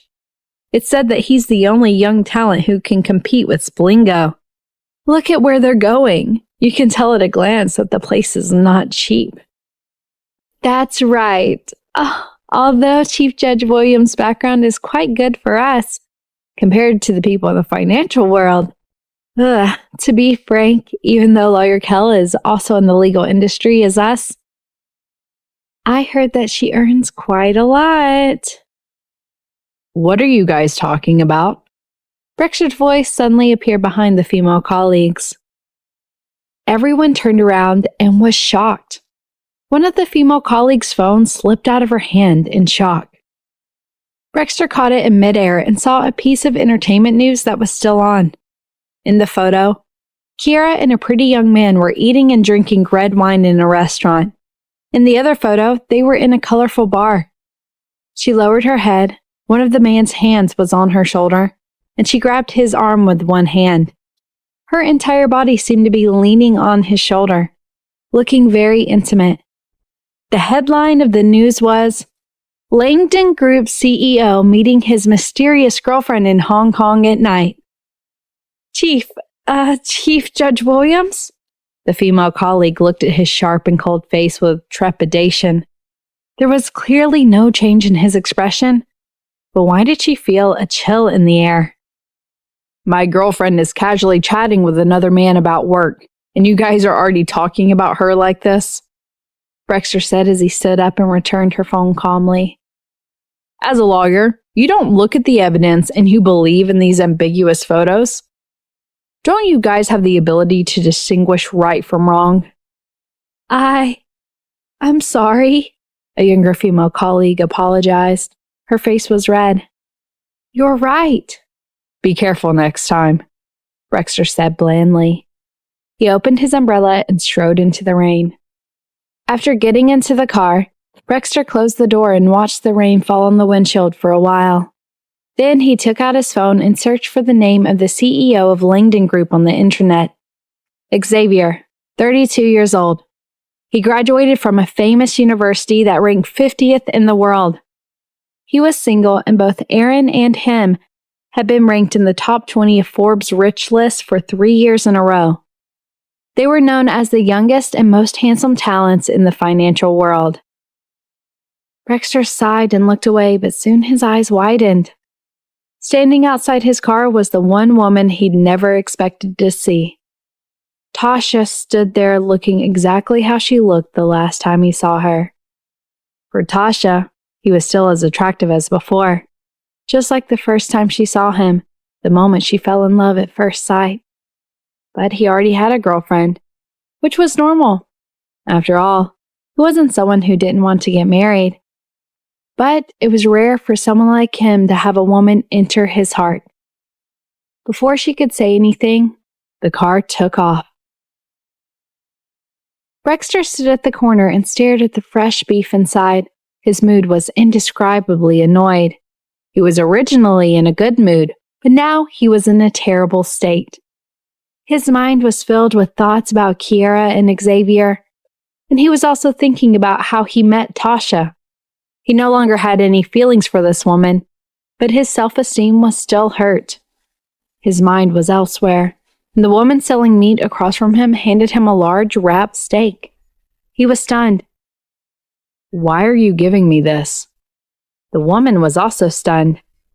I asked you if you wanted to buy steak, and you nodded. I asked if you wanted this large piece, and you nodded. You're buying it, right? I've already cut it for you. Brexter could only take it silently, but his mind was gloomy. He didn't know how to cook steak, but Kiera did. He can't possibly wait for her to come back and ask her to cook steak, right? She wanted him to prepare the dishes at home, but she lied to him and was having a good meal with another man, and she was so close to him. That's right. He will not cook. He could be mad at her too. He would express his anger by not cooking. After buying the steak, he bought some fresh prawns and vegetables. When he queued up to pay the bill, Tasha happened to be there too. She was at a loss and her face was red from anxiety. There was a group of people standing in line behind her. When she saw Brexter walking over, she looked as though she had seen her savior. Brexter, can you help me? Can you lend me some money? I left my phone at home and I don't have any cash on me. I'll return it to you when the time comes. Brexter understood. He also knew that very few people brought cash nowadays. He wasn't a stingy and mean person. He didn't really hate Tasha, and it didn't matter even if he helped her out because they were acquaintances. How much is it? 100. Brexter handed her a bill and reminded her. Remember to return it to me. He had a girlfriend now, and there was no reason for him to spend money on his ex-girlfriend. Okay. Tasha quickly went to pay the bill.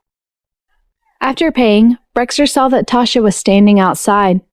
There were 4 bags of things beside her: rice, oil, toilet paper, some vegetables, and fruit. There were quite a lot of things. Brexter, is your number still the same number as before? I'll transfer the money to you, Tasha said. Okay. Brexter frowned at the mention of his number. He remembered that she was the one who deleted him from her contact in the past. I'm sorry. I didn't mean to delete your number in the past, Tasha said bitterly. It was my mother who took my phone and secretly deleted you. It's all in the past, Brexter said as he took his things and left. It was the same path to the parking lot. Tasha struggled to carry some things as she walked behind them. After walking for a while, she took a breather. He frowned and looked at her. He hesitated whether he should help her or not, but after thinking about it, it was all in the past. He did not want to be misunderstood, and he really did not want to have anything to do with her, so he walked away without looking back. Tasha watched him drive away from her, and she was stunned for a long time. In the past, when the two of them went shopping, he would never let her carry things. But now, seeing her like this, he did not even care. Tears suddenly welled up in her eyes. After she got into the car, she took out her phone and called Maya. Maya, I bumped into Brexter just now. Maya was stunned for a while. Oh? Where did you meet him? The supermarket near where he used to live, Tasha said with mixed emotions. He said he had a girlfriend. Is that true? Have you heard of it? I heard a while ago. Maya was a little embarrassed. Previously, he brought his girlfriend to my dad's place. He was looking for my dad to fight a lawsuit for his girlfriend. My dad said he was quite nervous about his girlfriend. Tasha, it's all in the past. Forget it. You broke up with Gail also. Try another suitor. I want to try too, but I can't forget him. When I was with Gail, I couldn't forget him. I didn't want to break up at all. If it wasn't for saving my dad, Tasha took a deep breath. Maya, I want to fight for it. He's not married, right? Maya took a deep breath. Don't be like that. His girlfriend isn't an ordinary person either. She seems to be a pretty good lawyer. She's also a person who won't suffer any losses. Her reputation online is quite ruthless. Who? No, I won't tell you. Otherwise, you'll get yourself into trouble, Maya said helplessly. It's the first time I've seen a lawyer and a judge together, Tasha smiled bitterly. How can it be suitable? There's no rules saying that they can't be together.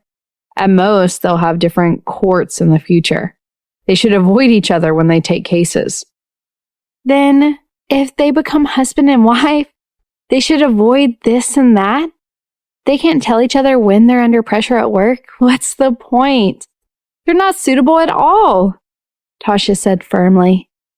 Why are you so stubborn? Maya really didn't know how to persuade her. Kiera didn't arrive at Brexter's house until 7 o'clock. She opened the door and entered. The living room was brightly lit, but the kitchen didn't smell homely. Brexter sat on the sofa in the living room and was watching the news. Kiera was a little unhappy. What was the meaning of this? Since she came back, it was fine if he didn't help with the luggage, but he didn't come over to welcome her. He just sat there motionlessly. However, she was so hungry that her chest was pressed against her back, so she didn't mind it. Is the food ready? I'm starving. Brexter turned away from the sofa, his calm expression clear. No. Kiera was stunned, but what followed was irritation and anger. When they arrived at the airport, all the other colleagues had their families to pick them up. She didn't have any, but that didn't matter. Knowing that he was busy, she didn't ask him to pick up the luggage downstairs. It didn't matter, thinking that he might be busy cooking at home. Now that she had come all the way here and didn't even have any food, who wouldn't be mad? If you don't have any, then forget it. I'll go back to my place to eat. After saying that coldly, she picked up her 2 suitcases and walked out. She was also a proud person. Life was already so tiring, there was no need for her to stay and watch others' expressions. Are you going back to your place to eat, or are you going to ask someone else to eat? Brexter suddenly stood up. Mind your own business. Kiera held back her anger. If you don't want to do it, then don't. I didn't force you. If you had said it clearly in the beginning, I wouldn't have come to your place to starve. When you're with me, you will starve. When you're with Xavier, you won't. Brexter walked up to her with a dark expression.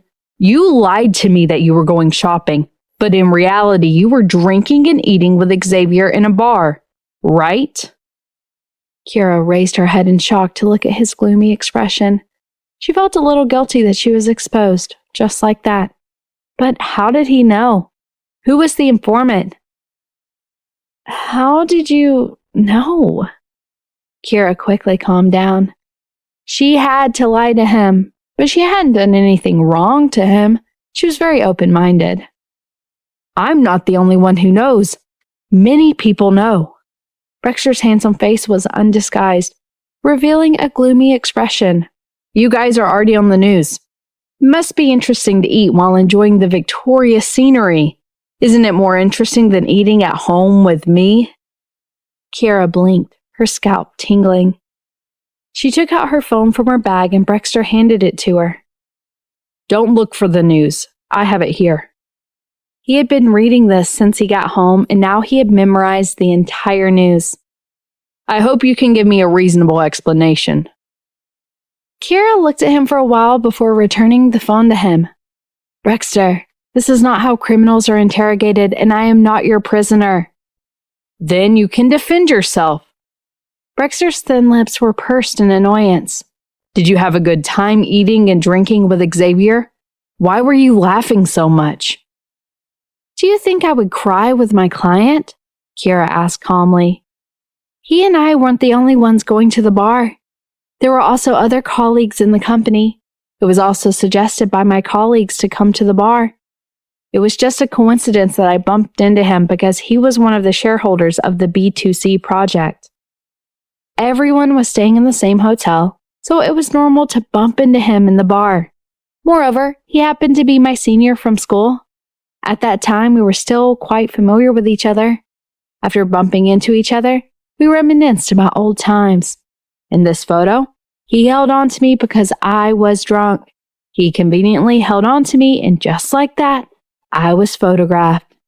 The next day, it was about cooperation because I had successfully negotiated a good project. I was very happy. Couldn't I be happy? She was eloquent. She was clearly explaining, but she gave off an aggressive vibe. Brexter thought to himself she was indeed a lawyer. But fortunately, he was a judge, so he wasn't at a loss and couldn't grasp the main point. Then why did you lie to me? Because I felt that with your personality, you wouldn't like me to go to a bar, Kiera said honestly. Besides, I was out of town. I didn't want you to feel uneasy or let your imagination run wild. Brexter furrowed his brows. Although he believed her explanation, he was still frustrated. But if you lie to me, it'll only make my imagination run wild. Then I won't lie anymore. Kiera admitted that she was wrong. Is that okay? Brexter was stumped by her question. He couldn't say that it wasn't, but he still felt uncomfortable. Maybe it was because the man she was having dinner with was too outstanding. He was also in the finance business like Aaron, and also a senior. She seemed to prefer this type of man. Your Honor, aren't you an impartial judge? Kiera sat lazily on the suitcase. To be honest, you've seen everything in court. Just based on a few photos, you're accusing me of an affair? How did you handle the case impartially? Brexter was angered by her accusation and laughed. That's why we have to avoid being related to each other in court. Because I can't calm down. My rationality has been destroyed by you. Then I'm honored. Kiera yanked his collar and raised her head to kiss him on the lips. Brexter's heart skipped a beat and his eyes widened in shock. As a man, he only reacted after being kissed for quite a while. But the question is, what did she do that for? Brexter felt that his brain wasn't functioning since his last fall from the stairs. But being kissed forcefully by her felt pretty good, and he wasn't that angry anymore. Brexter quickly turned the table around and held her by her waist. Kiera's waist was almost broken from his knees. In the end, she sat on the luggage again. The luggage wheels were forced to move by him. It moved faster and faster. Brexter had no choice but to follow the moving direction of the luggage wheels. Kiera tried to push him away, but his lips were too tight on hers, just like superglue. In the end, the wheels hit the entrance of the garden and the two of them fell to the ground together with the luggage. Kiera fell on the ground, while Brexter fell on Kiera. The two of them stared at each other, hot lips versus red and swollen lips. After almost 10 seconds of silence, Kiera couldn't help bursting into laughter when she saw their pathetic state. Chief Judge Williams, isn't it just a kiss? Is there a need for you to go to such an extent? If you had let go of me earlier, we wouldn't fall like this. Brexter's eyes were gloomy. He had never been in such a pathetic state before. Both of them fell just for a kiss. However, at this moment, when he saw her laughter, his pent-up anger seemed to have dissipated. It turned out that being forced to kiss wasn't a bad feeling. Miss Kell, you were the one who forced a kiss on me suddenly, right? If it wasn't for your actions, would I have fallen? Brexter threw back the question. Kiera pursed her lips. Such a pretentious man. The two of them were still lying on the luggage. She reached out to pinch his sharp and sexy chin. When I saw the usually calm Chief Judge Williams lose control over me, I couldn't help but feel proud. At the same time, I seem to have liked you more. Brexter initially thought that her current behavior was rather frivolous. But when he heard her words, his heart thumped, and he felt as though he had taken honey. Then what about Xavier? Come on, I don't like him at all. Kiera rolled her eyes. He's my client. I'm filled with passion for every single one of my clients. The kind of passion for money. Do you understand? Brexter was speechless. He couldn't comment any further with her words. It's not good to use the word passion. The description for passion is deeply in love. That's right. My love for money is truly deep. Kiera nodded. What about me? Brexter took a deep breath and asked, Between money and me, who do you love more? Kiera frowned. Is there a need for such a question?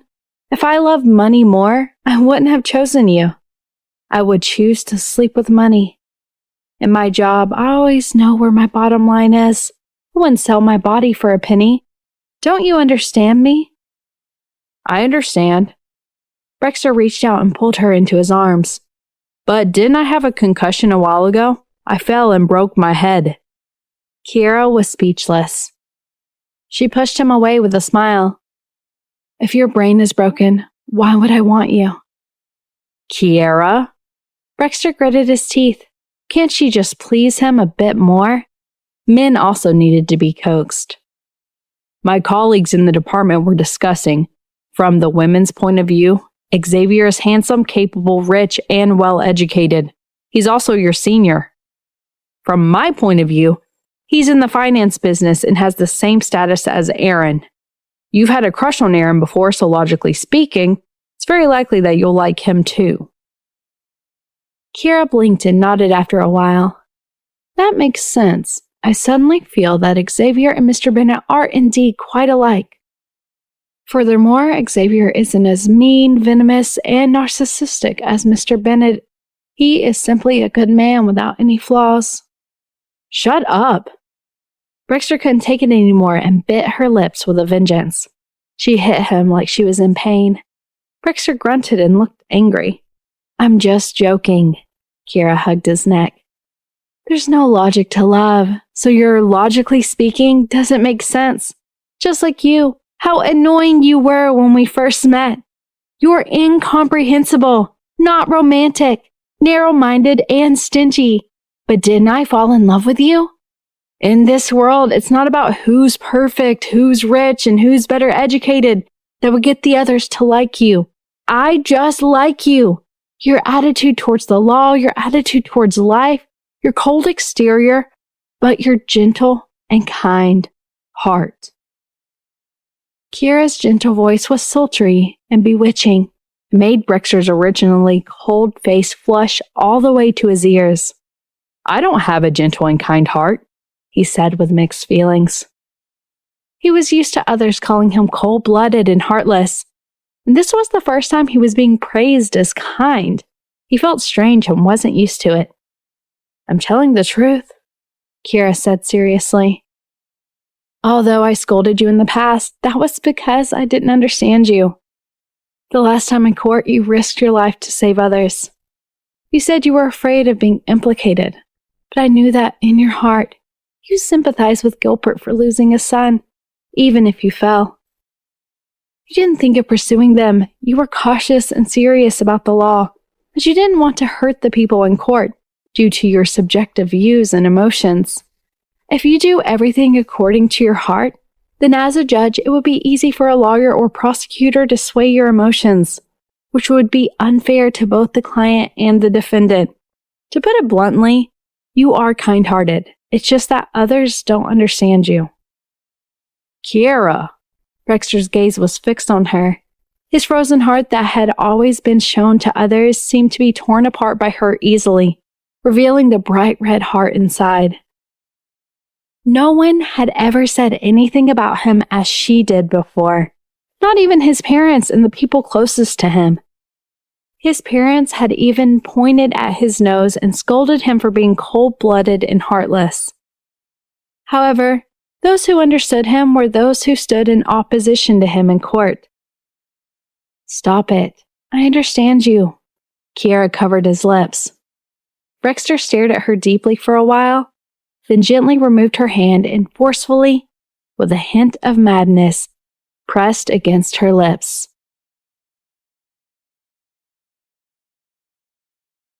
Beef, it was $2.80 for 400 grams. Brexter was speechless. Kiera held his hand suddenly and said seriously, Brexter, I realized that I was wrong. This is definitely not some simple meal. This is a delicacy. Brexter took a sip of water, cleared his throat, and reminded her. I'm sorry, Miss Kell, this is the $50 per kilo ordinary beef that I bought from the supermarket. It's not the imported beef that you usually eat. Kiera was speechless. Eat some more. You'll find that the local beef is sweeter, Brexter said gently. Miss Kell, we need to be patriotic. Now that the trade war is so intense, don't increase the GDP of other countries when it comes to food. Our country is so big, we can be self-sufficient in food. What you said makes sense. I'm deeply ashamed. Kiera nodded with a serious look. So it's our country's beef. No wonder it smells so good even before I ate it.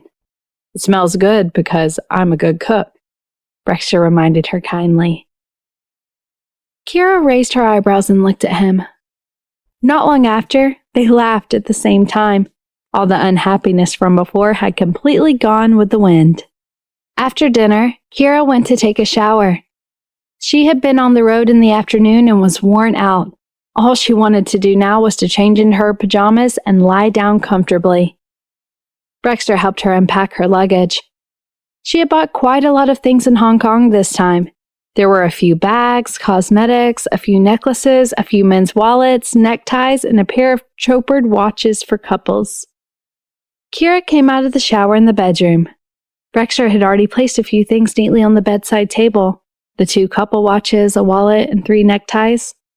These are all for me, right? Brexter looked at her with a gaze that said, if they weren't for me, you'd be finished. Kiera pursed her lips speechlessly. She walked over and said, these couple watches are for the 2 of us. This wallet is yours, and the neckties are for my male colleagues in the law firm. Brexter frowned in displeasure. Couldn't those men's wallets be given to your colleagues? One of them is for Caleb, and the other one is for Hannah's husband, but I don't intend to take money from her. So it is a gift, Kiera explained word by word. Are you satisfied, Brexter Williams? I'm not satisfied. Brexter shook his head and said directly, why did you give your colleagues such personal items like a tie? The tie is tied around the neck. Doesn't that mean to tie someone down? You should be giving them to me. Kiera rolled her eyes silently.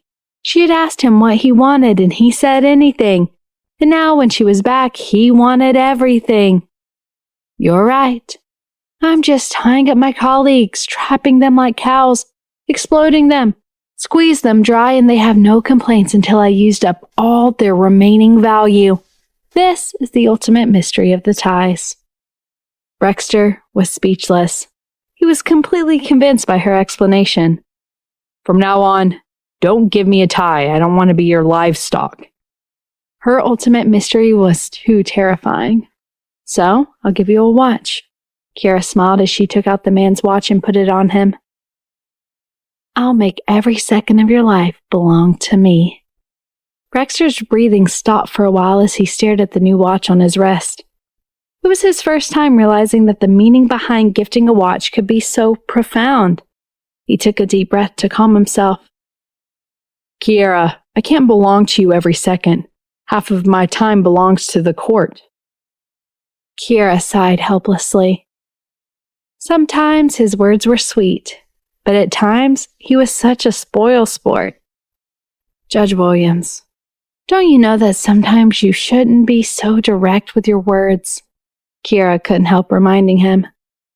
Women could be deceived appropriately. I don't lie to women, Brexter shook his head. But I like the watch you gave me very much. Kiera was helpless against him, so she could only touch his cheek. Glad that you like it. Just as she was about to leave, Brexter suddenly grabbed her wrist. The fragrance on you tonight. I've never smelled it before. Oh, I bought a new body moisturizer in Hong Kong, Kiera said with a smile. It's a combination of grapefruit and jasmine. Does it smell good? She had just showered and her face was flushed, along with the fragrance on her. Brexter's body tensed up and even his voice sounded tense and helpless. Kiera, have you ever thought about how I feel? Huh? Kiera was baffled. Brexter narrowed his deep eyes. Are you implying that you haven't tortured me enough this evening?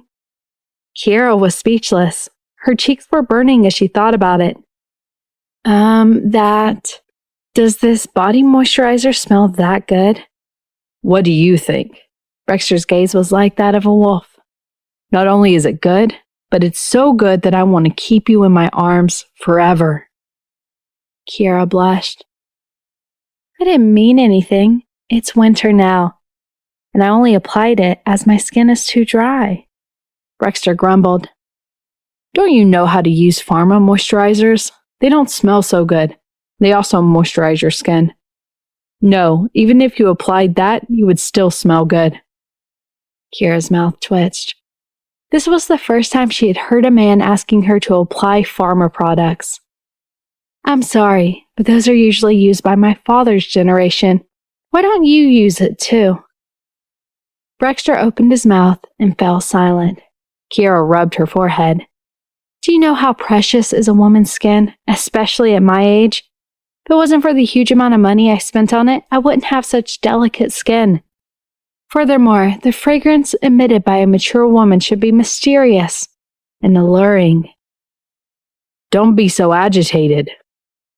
Brexter's exquisite chin pressed on her shoulder. I mainly feel that your body fragrance is already quite pleasant. If you apply something else, I'm afraid I wouldn't be able to resist it at night. Kiera's body stiffened. His scent enveloped her, reminding her of his excited and crazy emotions on the sofa earlier. Her heart couldn't help beating faster. After a while, Kiera held her breath and asked, You didn't take a shower today, right? Brexter's pupils constricted. Was she inviting him? I think you can use my body moisturizer as well. It'll keep you hydrated. Kiera rubbed his head. Winter is here. You have to be careful not to get too dry after all. It was up to you in the past as you were alone, but now you have a girlfriend. Brexter was speechless. His lips twitched stiffly. Kiera, can you not spoil the mood? Same here, Kiera braced herself and said. Brexter pursed his sharp lips in silence. Kiera was silent for a while before speaking softly. Even, no matter what, we have to both wash, right? Brexter's body trembled. He lowered his head, his deep pupils staring at her with uncertainty. You're willing to marry me? Kiera was speechless.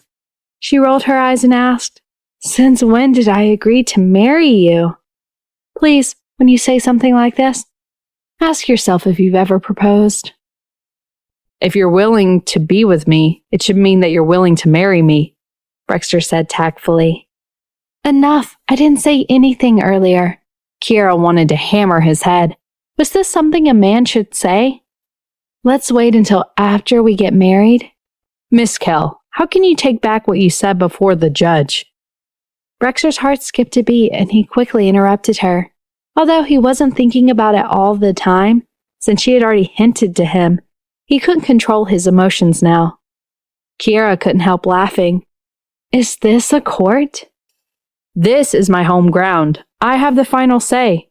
Brexter lowered his head and pecked her lips rudely. Kiera scoffed. Who would have thought that he would be so shameless and unethical? I'm going to take a shower. Brexter let go of her and stood up. You're right. Now that I have a girlfriend, I need to take care of moisturizing myself. After that, he grabbed his pajamas and went into the bathroom. Kiera rubbed her head. Why did she agree to it just now? Right. What did she wear inside today? Was it sexy? Also, the two of them didn't make any preparations. This wouldn't do. She couldn't ask him to go to the store later. As a woman, she couldn't go. So nervous. Kiera paced back and forth in her room. She was more nervous now than when she was doing a big business deal. At this moment, Brexter's phone on the bed beeped. She walked over to take a look. She didn't have the habit of looking at a man's phone, and with their working relationship, they had to have some privacy. However, she had been away for so many days, so there would be times when a woman would feel uneasy and let her imagination run wild. It was just that she usually wouldn't express it. She didn't see the content of the text message, but she saw that the sender was a person named Tasha. This name belonged to a woman.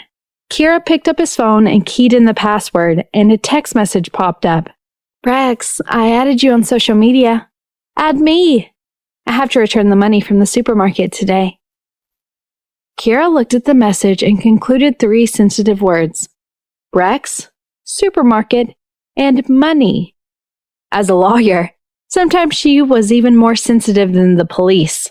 Kira could conclude that this woman must have been someone Brexter was very familiar with. After all, she called him Brex. That should be an ex-girlfriend when they broke off earlier. The two of them even went to the supermarket together today. Brexter even paid for the other party. The reason for footing the bill earlier might be because he took the initiative. It might also be the other party didn't bring sufficient money. Kira sneered. Why was she so smart? Sometimes there was nothing wrong with a woman being a little stupid. Sure, he was impressive. He would calculate the spending with her one by one, and he was so busy every day, but he could find time to go to the supermarket with other women, and she could call him Brex. How nice! Kira opened the social media app. The name of the woman who added Brexter was If. What a meaningful account name. If what? If everything could start all over again. If we didn't break up? Kira felt disgusted. This person had better not be his ex-girlfriend. Otherwise, she would feel disgusted by this green tea bitch. However, she kept calling him Brex. If she wasn't a relative of his family, then she could have some ulterior motives. Kira thought for a while, then agreed and added her. Not long after, she sent a message. Brex, it's a good thing I met you today. Otherwise, I would have been embarrassed today. Kira understood.